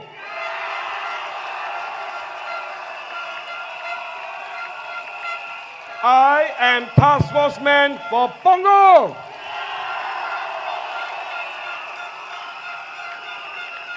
I hope you will give me and my team an opportunity to serve you for another 5 years.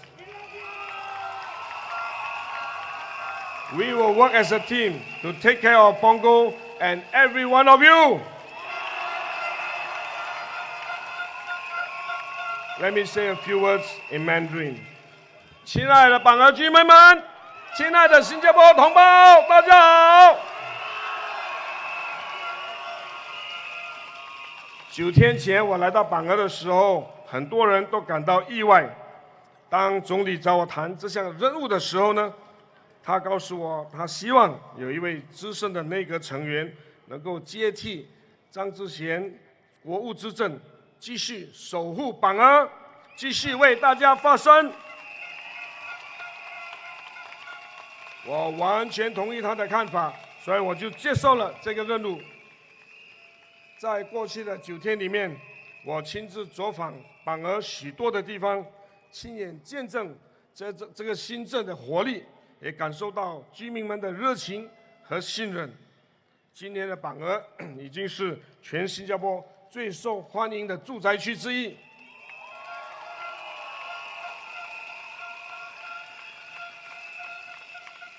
但是这一切也不是理所当然的，而是人民行动党政府在过去几十年里面一步一脚印、日复一日的努力耕耘，与居民一起携手合作，一点一滴建设出来的成果。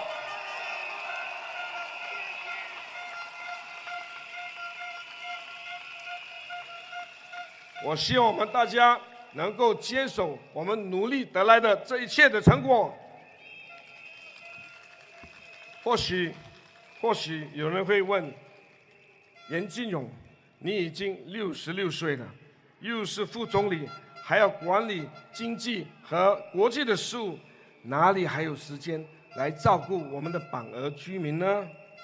我的回答很简单，从2001年踏入政坛以来，已经快25年了。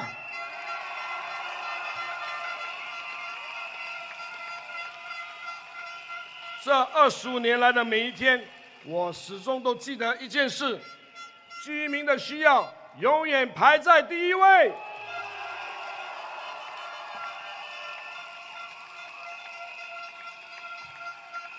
当好一名议员，是我最初的承诺，也是我始终不变的初衷。最近，黄循财总理说我是攻坚队长，英文叫做 Task Force Man。什么是攻坚队长呢？讲得直接一点，就是哪里有需要我就去哪里。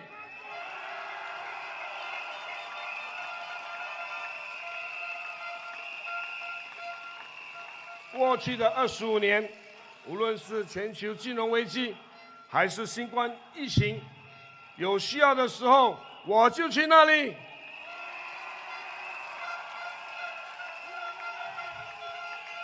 我很庆幸能够和许许多多的新加坡人并肩作战。今天，总理觉得榜儿有需要，我就去榜儿。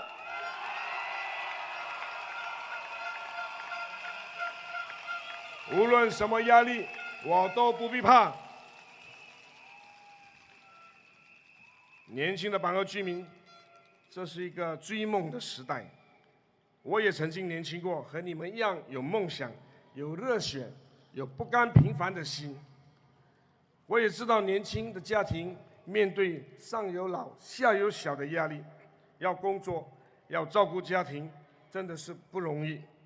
但你们不是孤单的。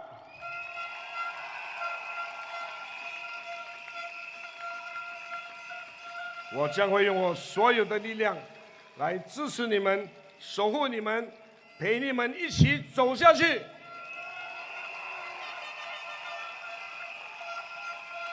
我希望我们能够在这条路上并肩而行，一起奋斗，一起追求，不言不弃。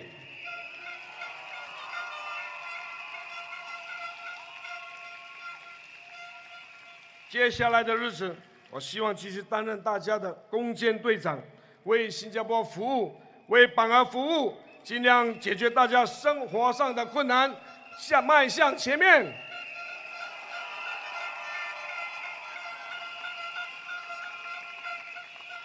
我不是一个多话的人，我比较爱实实在在的来做事。我相信，信任不是凭口说的，而是做出来的。我不靠空声来博掌声，只希望能够用行动赢得各位的信任。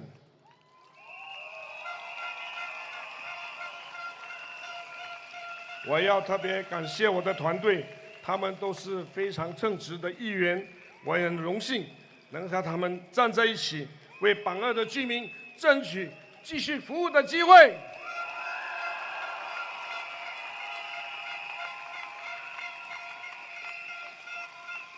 榜二的居民们，我是严金勇，我来不是为了荣耀，是为了守护家园。我来不是为了交差，是为了与你并肩而行。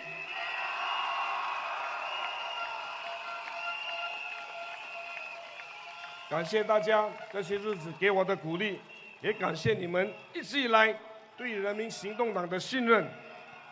这个星期六，5月3号，我们就要做出选择。现在，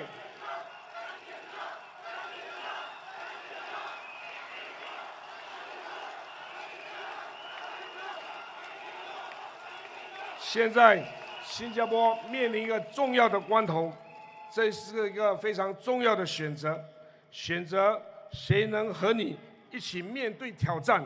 谁能在你需要的帮助的时候，在那里帮助你？请把你的一票投给人民行动党。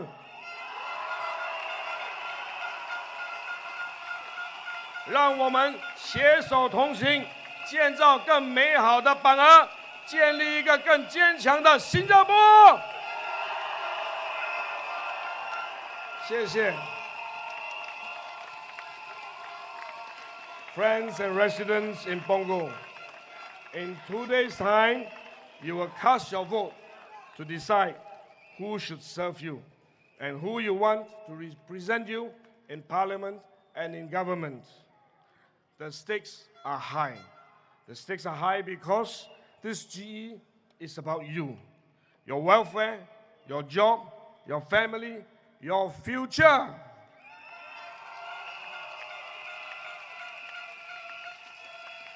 You will have to decide who can best take Singapore forward, who will steer Singapore through these uncharted waters ahead of us, who can represent Singapore on international stage and fly our flag high. Who do you trust to take care of you and your loved ones?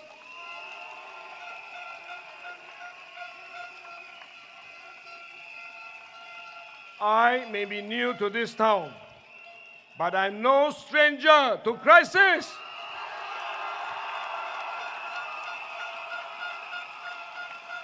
I'm no stranger to service. And now, I'm no stranger to you.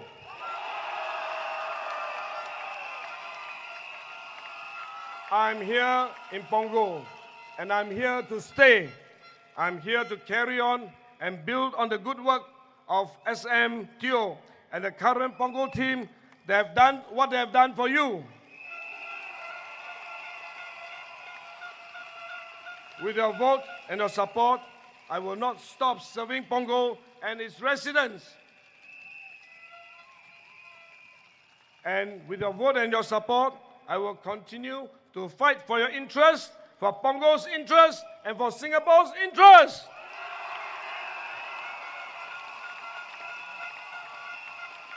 For as long as I'm here, I will serve with all that I have.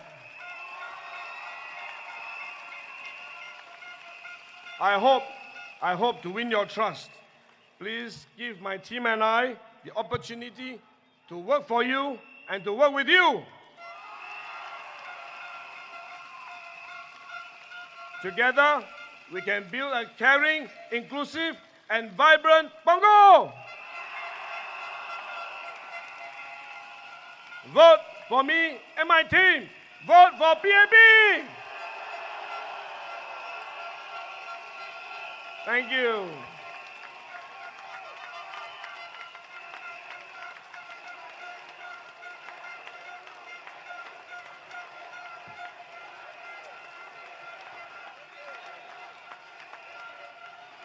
Thank you, Thank you, DPM Gan, for the inspiring speech. He's here to stay for Punggol. He's our task force man who never said die. Next up, please join me to welcome Miss Xueling.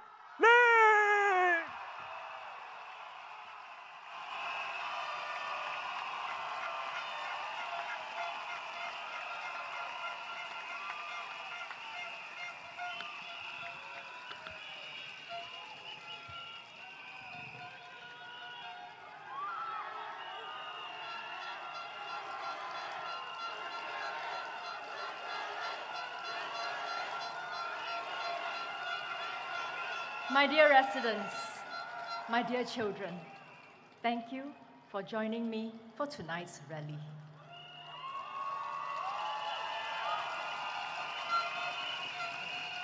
A few nights ago, while I was walking in North Shore Plaza, a mother and her teenage daughter came up to me. They said they do not live here.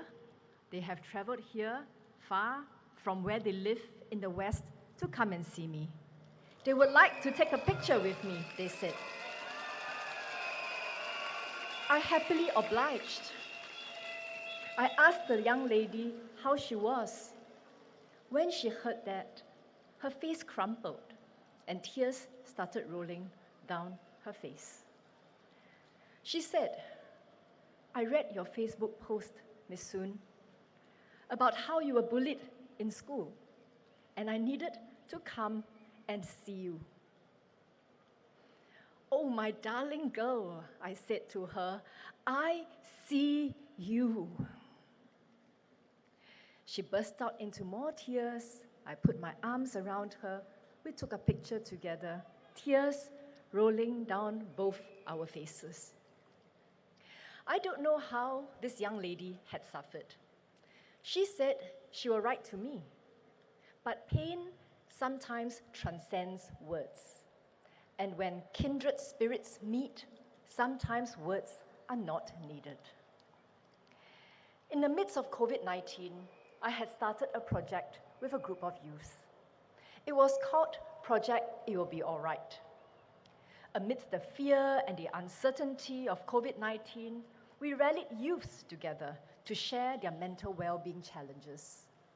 A total of 200 entries were received, and we compared notes on where and how to seek help. It taught me the importance of opening channels of communication and respecting the experience of each and every person. As an MP in Punggol West, I pay close attention to the needs of my residents. I listen to them. I hear them when they speak. I listen with my heart. They are worried about the cost of bringing up children. They try to balance work responsibilities while taking care of young children. And ever since I became an MP in 2015, I started out as a backbencher. I have actively championed the interests of young families. When I heard about escalating infant milk formula prices in 2017, I did a market study. I filed an adjournment motion to have the topic discussed in Parliament. This led to the setting up of an infant milk formula task force, and this subsequently led to the tightening of labeling rules and the introduction of lower-priced house brands which are affordable but similarly nutritious for babies. Young families also spoke to me about the wait for preschool places and concerns over preschool costs. After I took office at the Ministry of Social and Family Development, I actively worked on policies to increase preschool capacity and lower preschool costs. In the last 5 years, we have added about 520 infant care and 2,600 childcare places in Punggol. Looking forward to the next 5 years, we will add about 370 infant care places and more than 2,100 childcare places. And very importantly, our friends in North Shore, 260 of these infant care places and more than 1,500 of these childcare places will be in North Shore.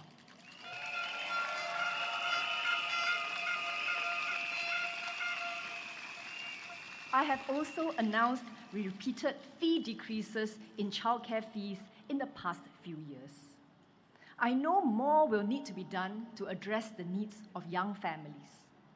In December 2024, I launched a child-minding pilot for infants, and at the same time, we put in place extended paternity leave and shared parental leave for young families starting April 2025. Taken together, these policies are meant to provide more help for young parents with an infant. Recently, DPM Gan has shared that he intends to appoint me as the Town Council Chairman to look after Punggol GRC should he have the residents' support. He has shared his views about why he thinks I'm suited for the job. My dear residents, when I first came to Punggol West, I had a challenging task. I remember when I was pregnant in 2016, at the same time in Punggol West, 37 of our HDB blocks had faulty lifts. The lifts kept breaking down. I was pregnant then, I did many engagement sessions, and the last engagement session I did with my residents was 5 days away, 5 days before I delivered my child, at 38 weeks and 2 days.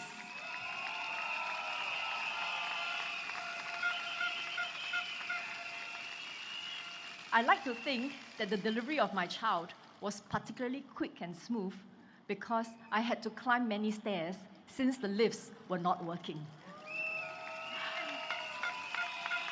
Of course, all that sounds quite funny only on hindsight. Initially, we thought the lifts were breaking down because of the amount of renovation and moving that was happening in the new blocks. But subsequently, after I raised it repeatedly with the Ministry of National Development and we had several meetings together with the lift contractor, did we realize that there were design and programming issues with the lifts. Suffice to say, the foreign lift contractor was blacklisted for 2 years. And as a small country, we realized we needed more lift technicians. And that was one of the reasons that led to a progressive wage model being structured for lift technicians. So, my dear residents, what I want to say to you is that I hear you, I see you, I listen to you when you share your feedback with me. I do not just raise questions in Parliament. As a political office holder, it is my responsibility to present solutions. And this is what I do with the civil service and with stakeholders. So you are safe with us. You are safe with the PAP Punggol team.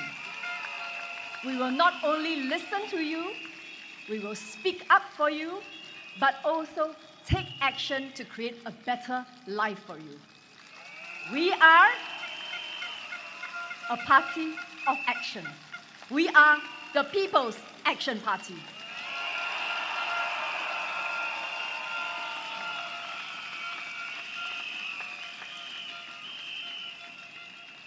亲爱的居民朋友们，这次的选举，我听到了大家的声音，无论是赞扬还是批评，我都认真倾听。赞扬是对我们过去工作的肯定，我非常感谢；批评提醒我们哪里做得不够好，以后应该怎么做得更好，我也非常感谢。在过去的5年里，我每周有4、5天都会来榜鹅，倾听大家的心声。但是在倾听反馈后，我们不仅应该只为人民发声，我们更应该让好事发生。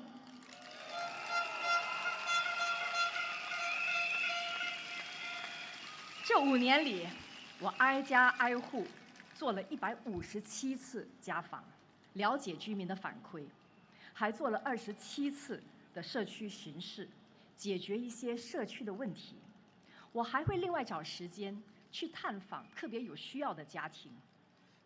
我还会通过接见选民活动以及电子邮件的方式，每月处理几百位居民的生活难题。有些问题，如果居民朋友们觉得很重要、很紧迫，我不会只是向政府提出意见，等政府来解决，而是自己组织团队，调动资源解决问题。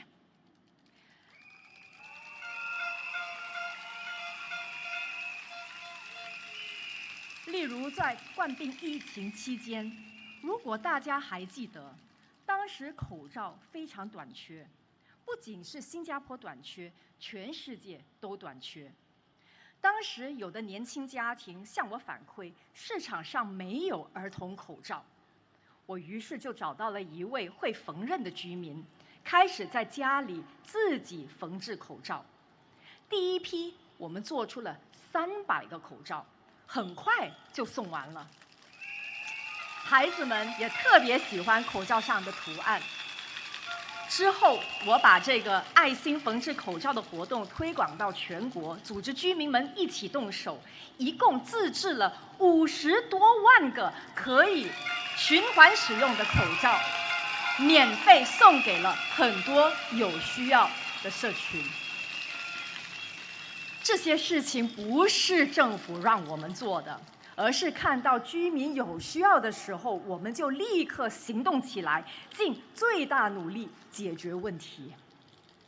我知道大家都很关注生活成本的问题，同样，我没有只是向政府提意见，等着政府解决。这些年，我做了很多事情。在2019年，我向国会反映婴儿奶粉价格过高，并促成了超市引进更多价格合理、营养同样好的婴儿奶粉。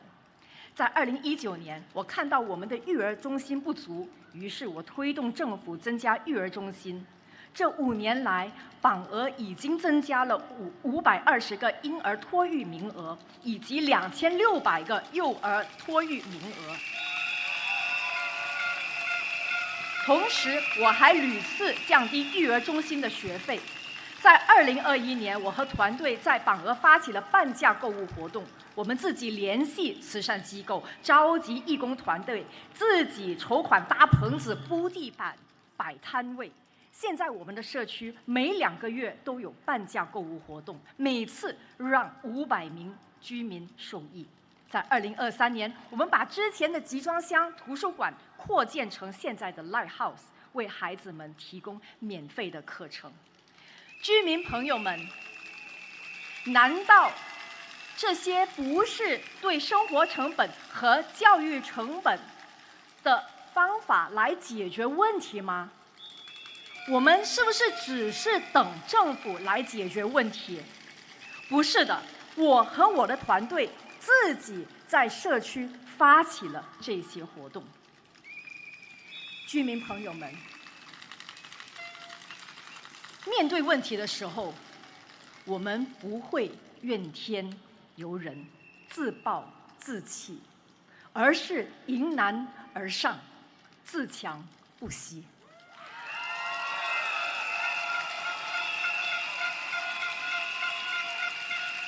榜二的居民朋友们，有时我也会和你一样，有时我也会觉得生活中有的地方不够完美，有时候我也想抱怨，但是我会提醒自己，抱怨无法解决问题，一时的冲动可能会导致问题更糟。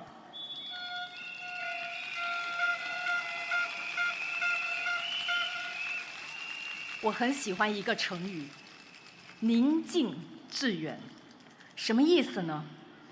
就是为了实现长远的目标，我们需要一颗宁静的心，我们需要一个冷静的头脑。只有理性的看待问题，务实的解决问题，我们才能走得更远。面对很多问题，我们都应该抱着宁静致远的心态，积极的应对，而不是感情用事。不要让抱怨和愤怒占据了我们的内心。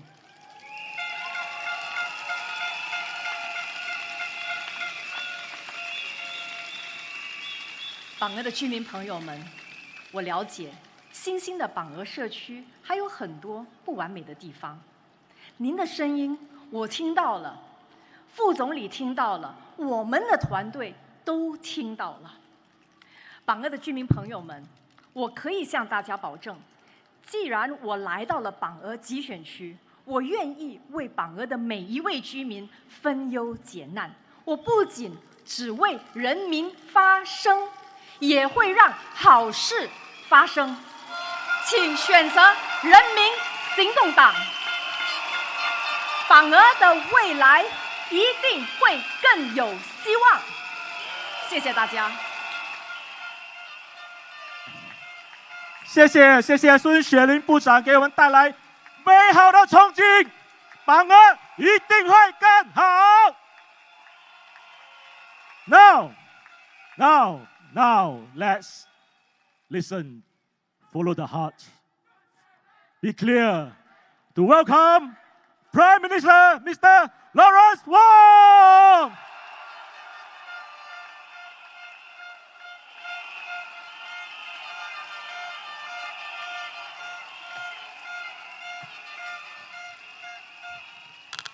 Residents of Punggol, fellow Singaporeans, good evening. Salam sejahtera.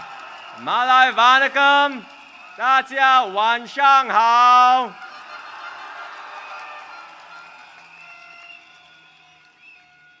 We have reached the last day of our campaign, and I'm so happy to do the PAP's final rally of this campaign right here in Punggol with all of you. And with our PAP team for Punggol.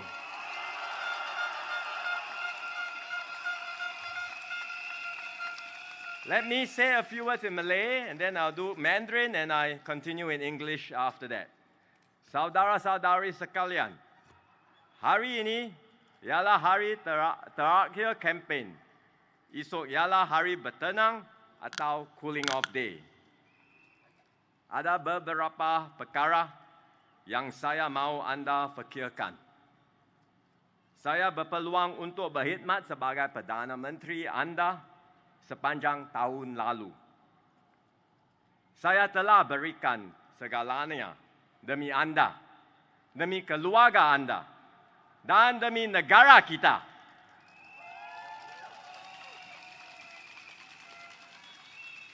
Saya juga telah berusaha keras untuk menangani isu-isu yang dekat pada diri anda, seperti kos sara hidup, penjagaan, kesihatan, dan banyak lagi. Dan kami ada rancangan untuk melakukan lebih banyak lagi. Tetapi yang paling saya hargai ialah saat-saat yang telah kita kongsi bersama sepanjang tahun ini. Melawat Anda di kawasan kejiranan Anda. Berbincang dan mendengar pandangan Anda semasa sesi dialog dan sesi town hall. Kerana bagi saya, setiap pandangan itu penting. Setiap rakyat Singapura itu penting. Anda penting.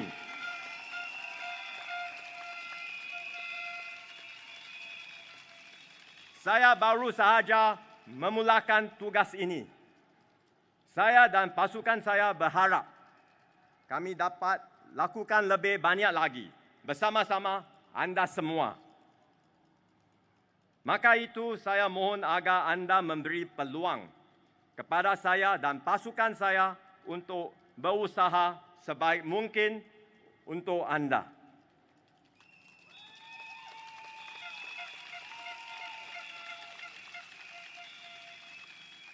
Saya akan terus melipat gandakan usaha, berinteraksi dan mendengar, membuka ruang kepada Anda untuk mencapai pelbagai aspirasi Anda dan menjadikan Singapura tempat tinggal yang lebih baik, lebih adil dan lebih inklusif untuk semua. Undilah PAP!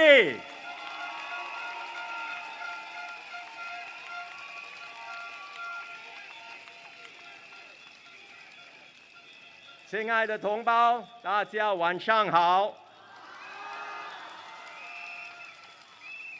我们已经来到竞选活动的最后一天。过去9天，人民行动党候选人走到新加坡每个角落，我们日夜不停，挨家挨户的拜访居民，在大街小巷与你见面。我们尊重每一个新加坡人。 要为全体人民服务。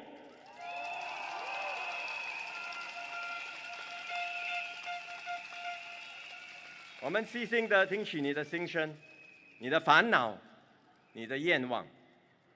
我们要与大家一起解决问题，一起实现愿望和梦想。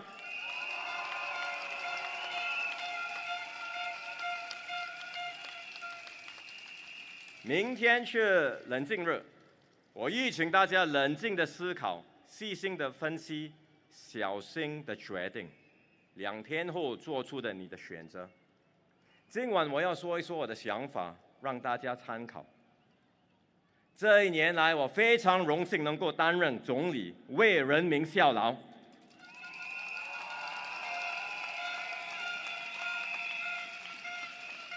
这是非常忙碌的1年，但是我忙得很有意义。我不觉得累，是因为我牢牢记住我自己许下的承诺。我在就职典礼上说，我将全心全力帮助新加坡人实现梦想。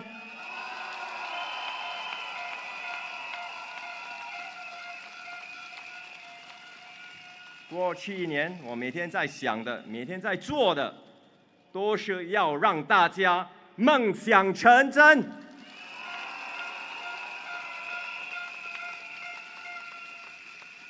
我也知道大家操心的是什么，也时时刻刻都在想办法。我要帮助你们减轻烦恼，减轻生活的负担。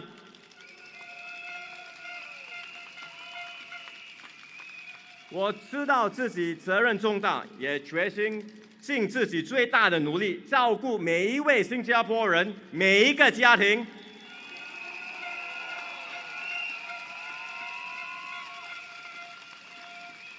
我也正在加倍努力去解决各种大家关心的民生课题、民生问题。我知道大家最担心是生活费的上涨，因此我们迅速行动，对症下药。 提供了各种各样的帮助，更多的措施还在前头，将在未来几个月陆续推出。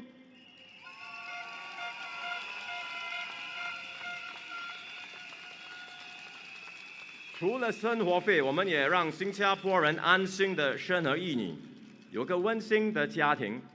因此，我们增加了父母共用的产假，也为多子女的家庭提供更多的帮助。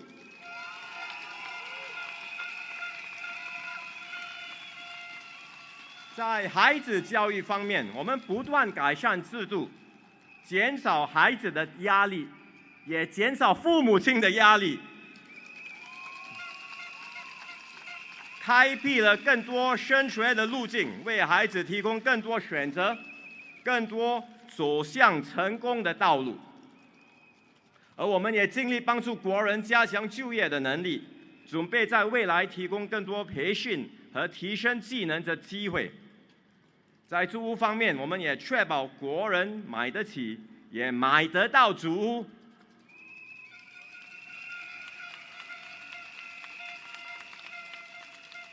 我们也已经加速建造 BTO 组屋，并且采用了新的组屋分类制。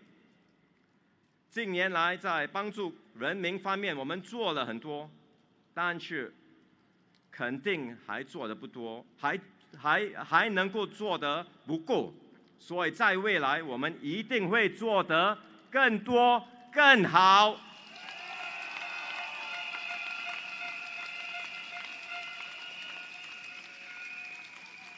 过去一年，我最珍惜的是跟大家相处的时光。我走到全岛的每一个角落，每一个邻居。您在说话的时候，我用心的听，您的烦恼、您的意见，我都记在心里。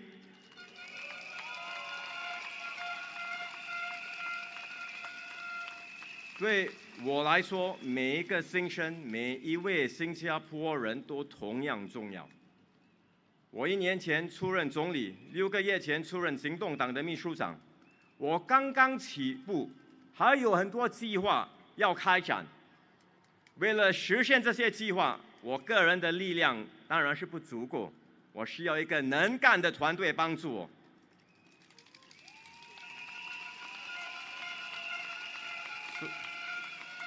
所以今晚我恳请新加坡人给我和我的团队一个机会，一个为你们全力以赴的机会。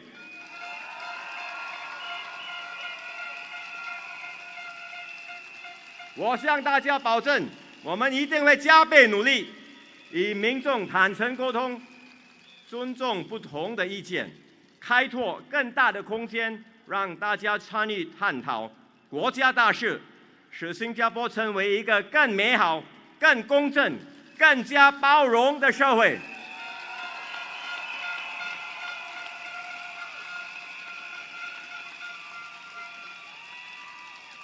我恳请大家支持我，支持我的团队，以你为伴，勇往向前。请投票支持人民行动党。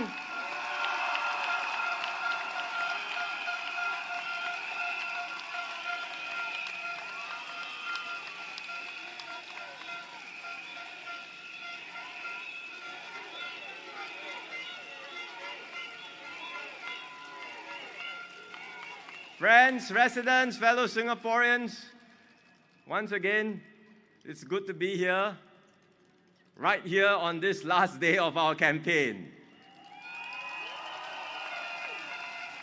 We've worked hard over the last 9 days. PAP candidates have been walking all over the island, knocking on doors, meeting Singaporeans where you are, in coffee shops, markets, town centers. We hear you. We listen to you, we know your concerns, and we thank you for your words of encouragement and support. Thank you very much.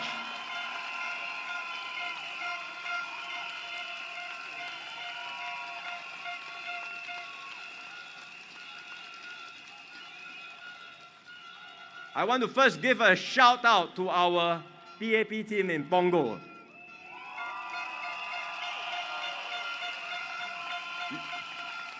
You heard them just now. They are led by Gan Kim Yong, Singapore's task force man.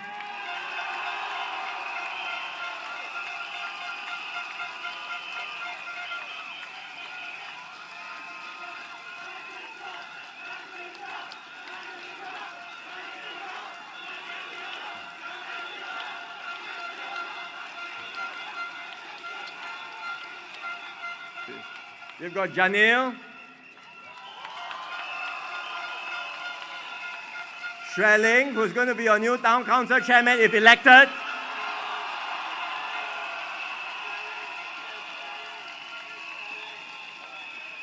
And Yeo Wan Ling.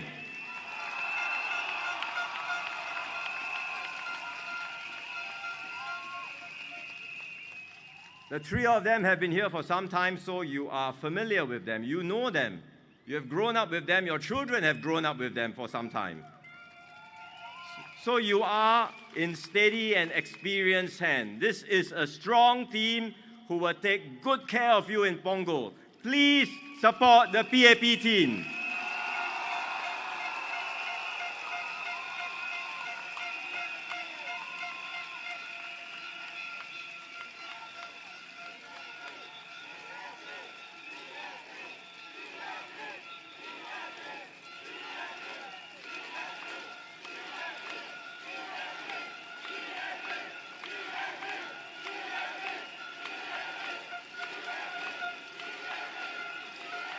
Thank you. Over the last 9 days, you would have heard different arguments and views put forth by various political parties. In a campaign, emotions get heated up, and I hope things will calm down as we go into cooling off day tomorrow. Then we can all take a step back from the heat of the elections and consider what really matters. And I ask all Singaporeans here in Punggol and everywhere in our island to consider, who do you trust to serve you and your families?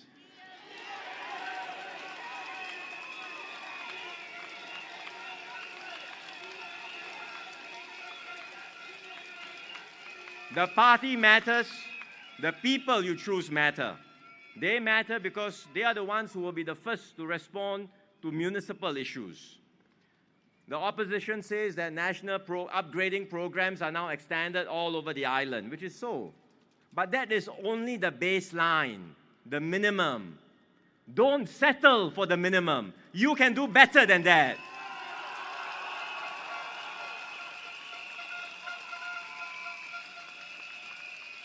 A good team and a good team led by the PAP can make a difference.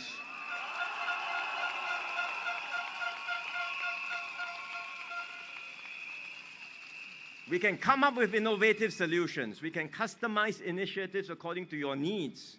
And we can make things better, like what we have done right here in Punggol.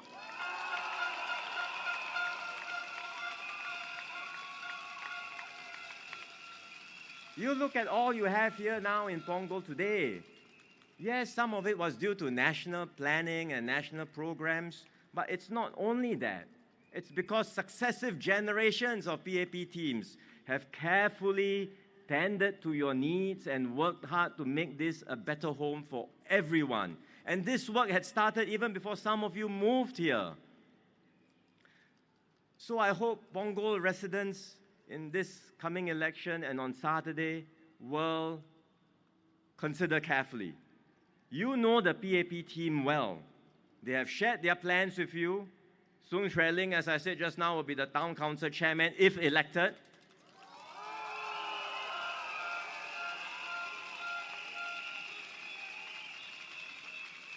As you know, she is a first-rate organizer, a mobilizer who can connect well with you and will understand your needs. I'm sure she will be an excellent town council chair.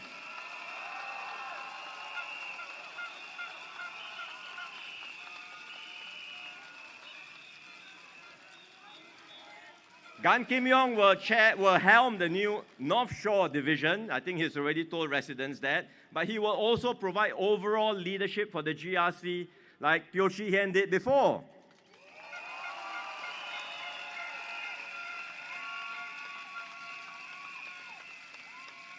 Chee Hean is here. He told me he can have peace of mind as he retires, knowing that there is a good and strong team being fielded here. And he hopes that residents of Punggol will have peace of mind by choosing the PAP team.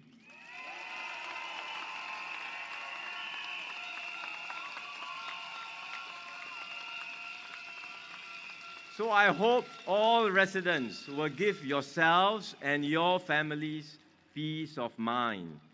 The PAP team is ready to serve all of you, and I have every confidence that they will make Punggol an even better home for all of you. Please support PAP Punggol!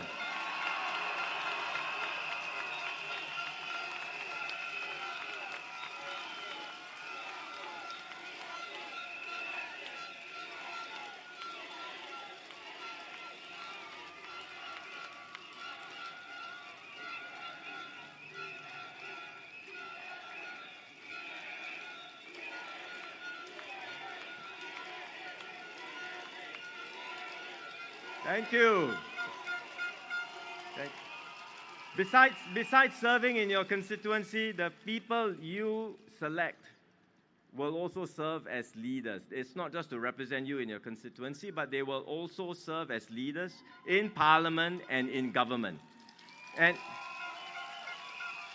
here, residents have to choose carefully. I know there is some tension in the minds of some Singaporeans. Because on the one hand, some Singaporeans say they would like to have more alternative voices in Parliament to serve as a check and balance on the PAP. Yeah, now I understand why some people would feel that way, but in fact, you can be assured that there will be alternative voices in Parliament. After all, the Workers' Party, one of its candidates himself said that the Workers' Party now has safe seats. So with their safe seats, there will be Workers' Party presence in Parliament. Furthermore, in this election, we have multiple hotly contested seats, GRCs and singles. Not just here in Punggol, but in other places too, in other parts of Singapore. Some may well make a breakthrough, I don't know, but if they do, they will add to the opposition presence in the next Parliament. So that's for those who think that they would like to have more alternative voices in Parliament. On the other hand, the GRCs are helmed by experienced ministers, and they include new PAP candidates who could be your future leaders. Why is this important? Let me explain. If you look at my team today already, 4 experienced members, I'm talking about the senior ministers, have stepped down already. One is Taman, President Taman. He stepped down earlier in the term. And now Teo Chee Hian, Heng Swee Kiat, Ng Hen. There are others, of course, but I'm talking about the more experienced and senior ministers. That's 4. I have made a great effort to bring in new blood in this election to refresh and rejuvenate the team. But the new faces will take time to develop and grow before they can take on leadership positions. This is the same for all of us. When I came in 2011, I had to take time before I took on ministerial roles. Now, what happens if we were to lose a few ministers in this election? And we're not just talking 1 or 2, but possibly 3 or 4. Remember, I said 4 had already stepped down. If I lose another 4 in this election, that's 8 ministers. The opposition says, don't worry. The Workers' Party team can do the same job at a cheaper price.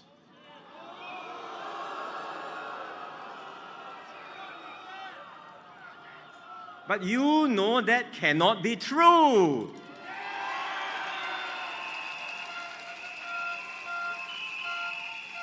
The minister would have accrued years of policy-making experience, ground engagements, as well as building personal relationships with foreign counterparts. Relationships that take time to build, trust that takes time to forge. How would any new backbencher be able to come in immediately and do the work at the same level? It's not possible.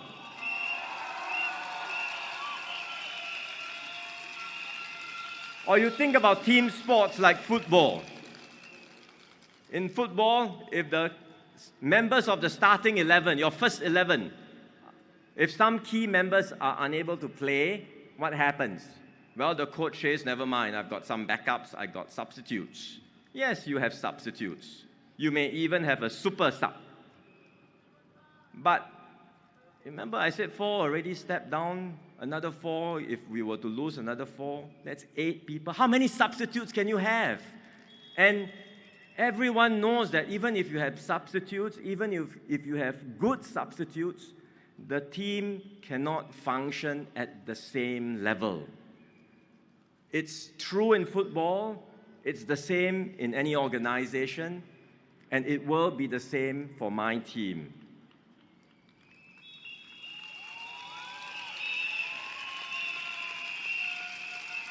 So to all voters all over Singapore, to voters here in Punggol, I would put the issue to you squarely to consider very seriously, because the stakes are high. If you vote for the opposition, sure, you will get more alternative voices in Parliament. But you will also weaken me and my team. You will weaken our ability to serve you.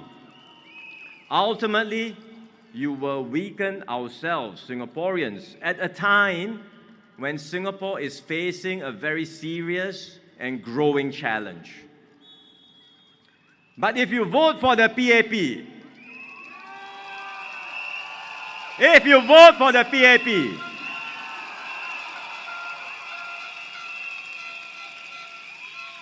you will not get the contrarian voice that the opposition will surely make in Parliament, although you can be assured there will still be opposition presence in Parliament, like I said. But you will get a dedicated and experienced team to serve you and your family.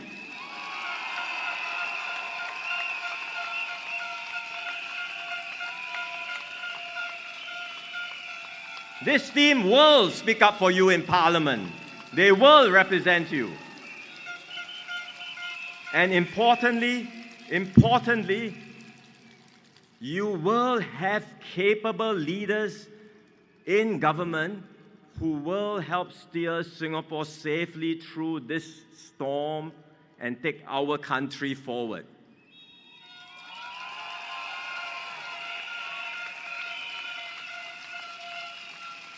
So that's the key choice that Singaporeans and voters will have to consider, each and every one.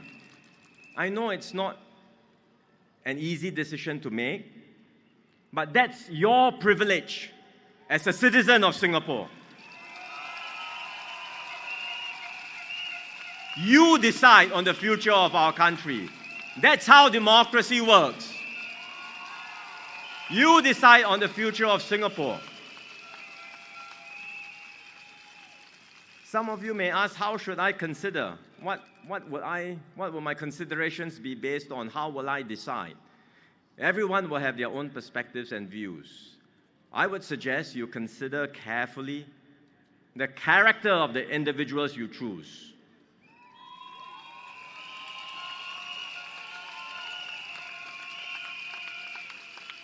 Are they honest, truthful, upfront and upright people?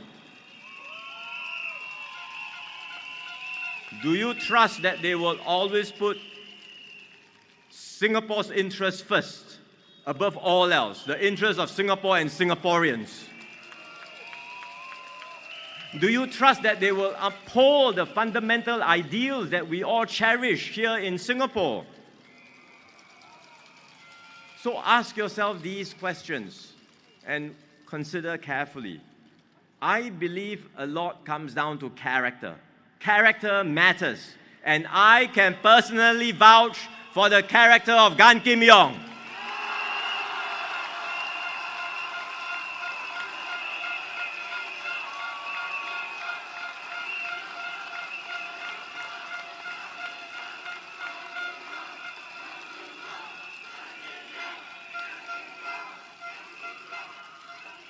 Here is a person who has served Singapore all his life. He's a servant leader, steady, sincere, with a heart for our people. And now with a heart for all of you in Punggol.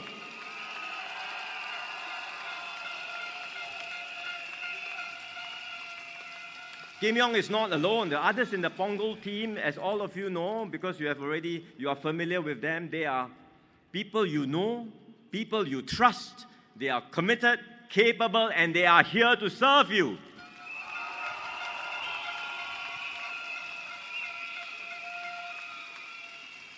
So look at the individuals carefully, consider their character, and I say to all voters in Punggol, please give our PAP team your full support.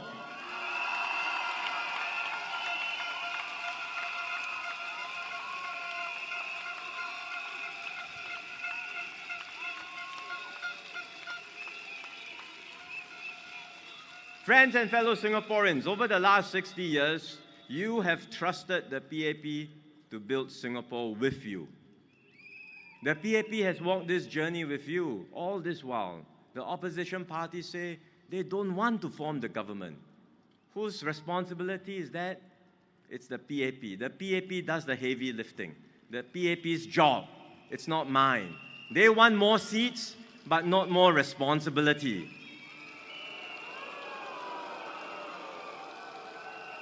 But the PAP has carried this responsibility, and we have walked this journey together with all of you these last 60 years and more.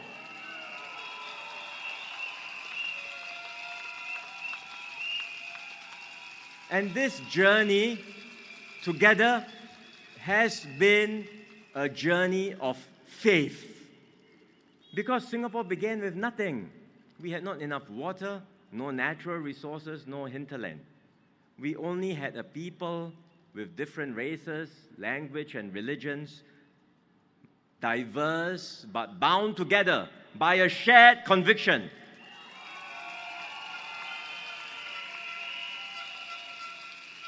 A conviction that we could build something together, that we could build something better if we did it together.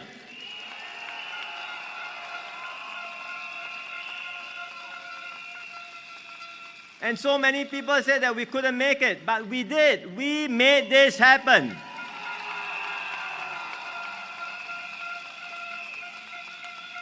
In one generation, we went from mudflats to metropolis. From struggling for survival to standing tall in the world.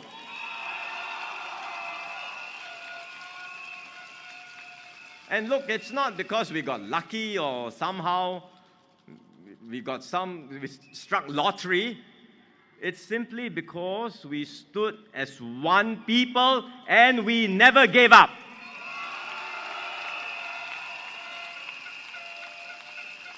We dared to dream big and we worked hard to make our dreams come true.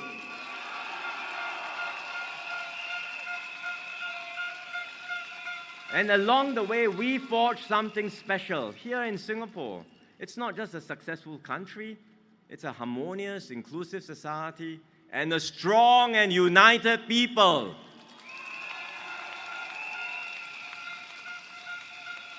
That's the Singapore spirit. That is what got us here.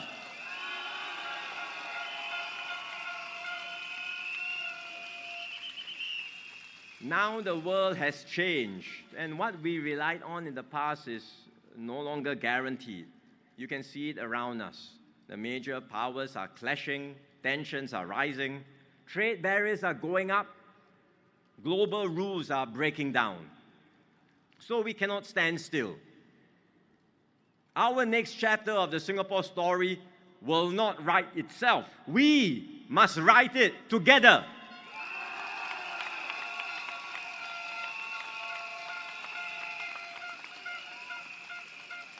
And that's why I stepped forward to serve as your Prime Minister. It's not because I have all the answers, but because I love my country and I want to do my best for you, my fellow Singaporeans.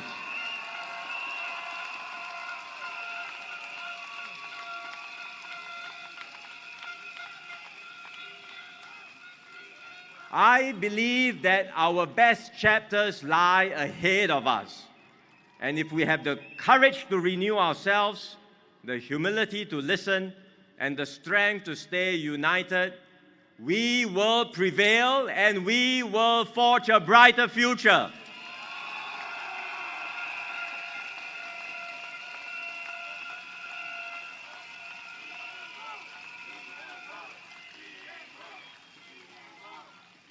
That's what I've tried so hard to do and worked so hard to do over the past year, to bring Singaporeans together and to chart our new way forward as one people. I've visited you in your neighborhoods. I've engaged our diverse communities, different ethnic groups, communities young and old. I've listened and heard from you in dialogues and in town halls. Because to me, every voice matters. Every Singaporean matters. You matter.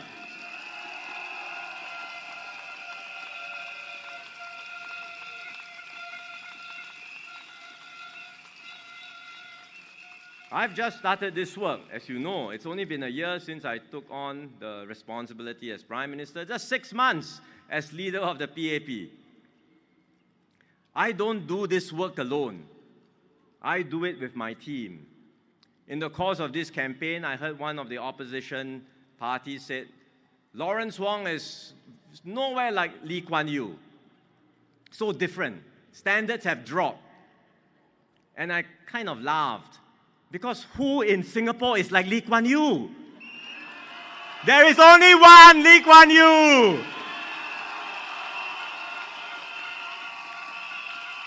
No other.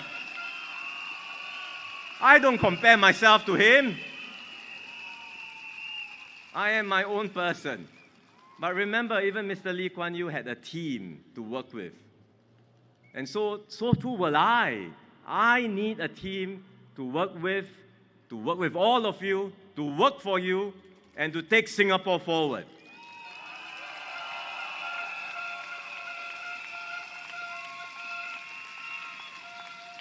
Together, we have sketched out the outlines of our new vision, our shared vision for Singapore.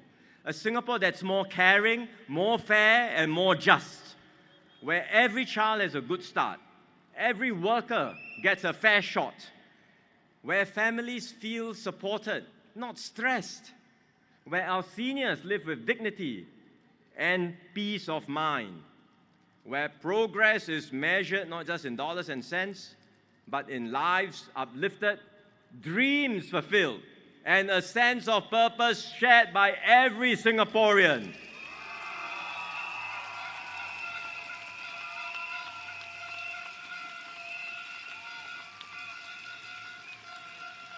These are not just words. You have seen the changes we've made over the past year. In cost of living, we have rolled out comprehensive packages in the budget to help you, and the measures will be coming soon, month after month. In education, we have reformed, we have made changes to reduce examination stress, pressure, unnecessary competition, and to focus on what matters. And we will continue to do so. In housing, we have ramped up the supply. Because of COVID disruptions, we have now caught up with demand, and in time to come, we will be able to stabilize the market and ensure everyone can get even more affordable housing.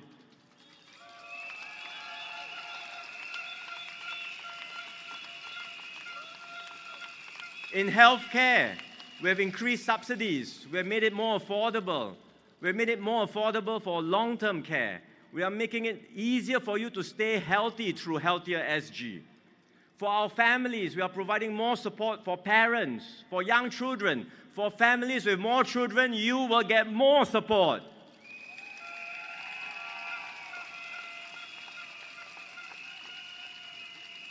So these are concrete changes we have made.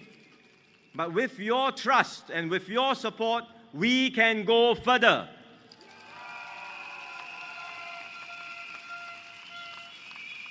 We can make our vision real for every Singaporean. But at the same time, I should highlight to everyone that the road ahead will not be easy. The storms that we are facing is already upon us, and we must brace ourselves for more turbulence ahead. We cannot avoid these storms. it's everywhere in the world, we will be impacted by it. But we can choose how we respond to it. We can give in to anger, to cynicism, to division. Or we can choose compassion, solidarity, and strength.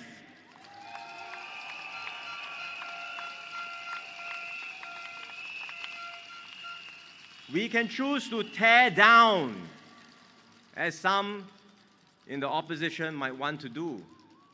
Or we can choose to build up.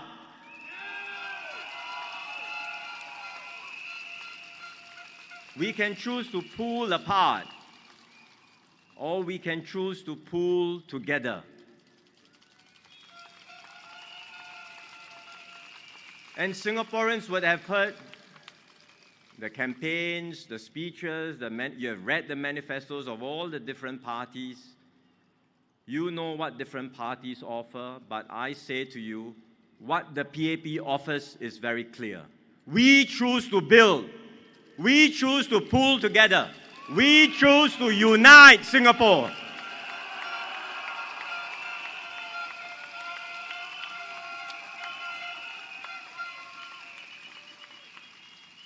Look, the PAP is not a perfect party. No party is perfect. We make mistakes, but we have always been upfront with you. We own up, we learn, we improve. Through it all, every step of the way, we put Singaporeans at the center of everything we do.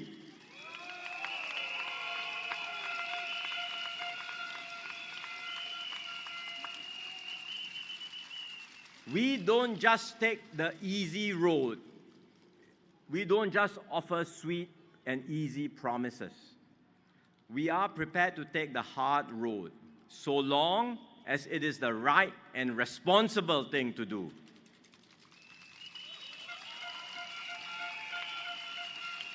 We don't promise that we can solve every problem. Some things will be very complex and may take time. But you will have our word that we will always walk with you, fight for you, and we will never give up on you.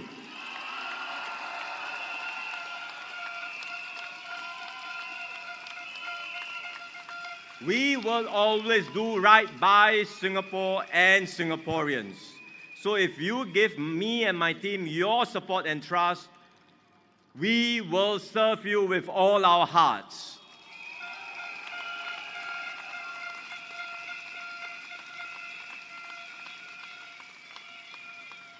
Friends and fellow Singaporeans, this election is not just about who wins more seats. Your vote is a vote of what we believe in, who we want to be, what kind of Singapore we want.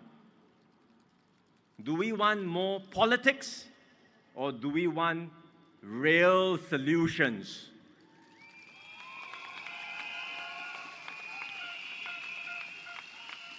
Do we want a country where everything is turned into a fight, divided by anger? Or do we want a country where we can find common ground, lift each other up, and move forward as one?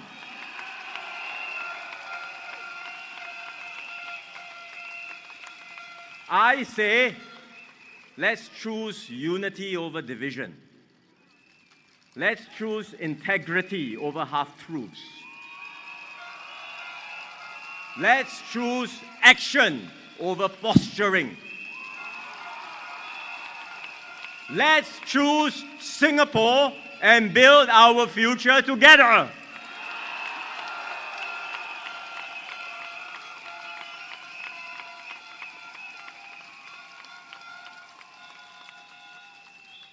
My PAP team and I, every member of my team, every candidate, will focus on what matters. We share a collective new resolve to solve your problems, to improve your lives, and take Singapore forward.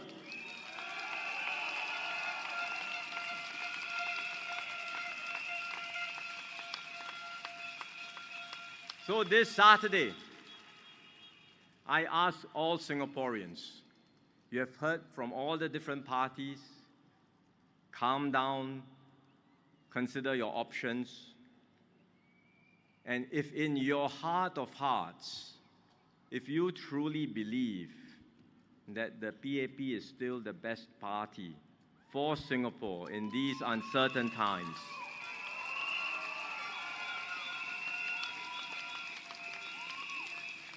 then stand with us.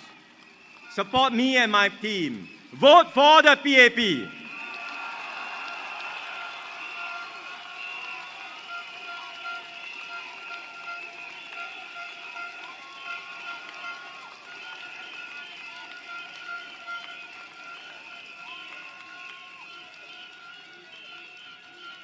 Your vote matters. Wherever you are, whichever constituency you live in, never take anything for granted. Voting is a privilege for Singaporeans. Your vote matters and will decide the future of our country. So please give me and my team a chance to do our best for you.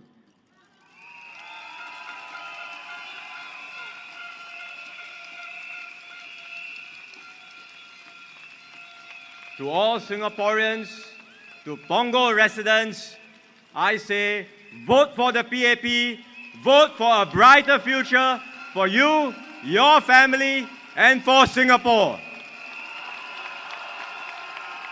Majulah PAP! Majulah Singapura! Thank you very much. Thank you, Prime Minister Lawrence Wong.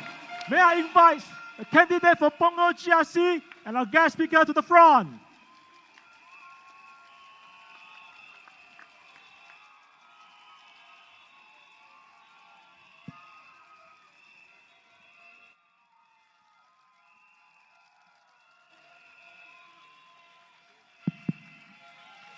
Friends and residents of Punggol, join us in the 3 cheers. Follow me. Majulah PAP! Majulah Singapura! Majulah PAP! Majulah Singapura! Majulah PAP! Majulah Singapura! Thank you. Thank you.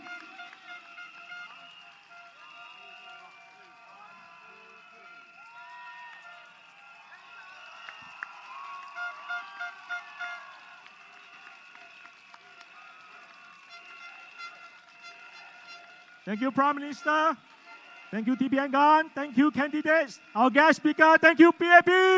Thank you, everybody. Thank you, Punggol.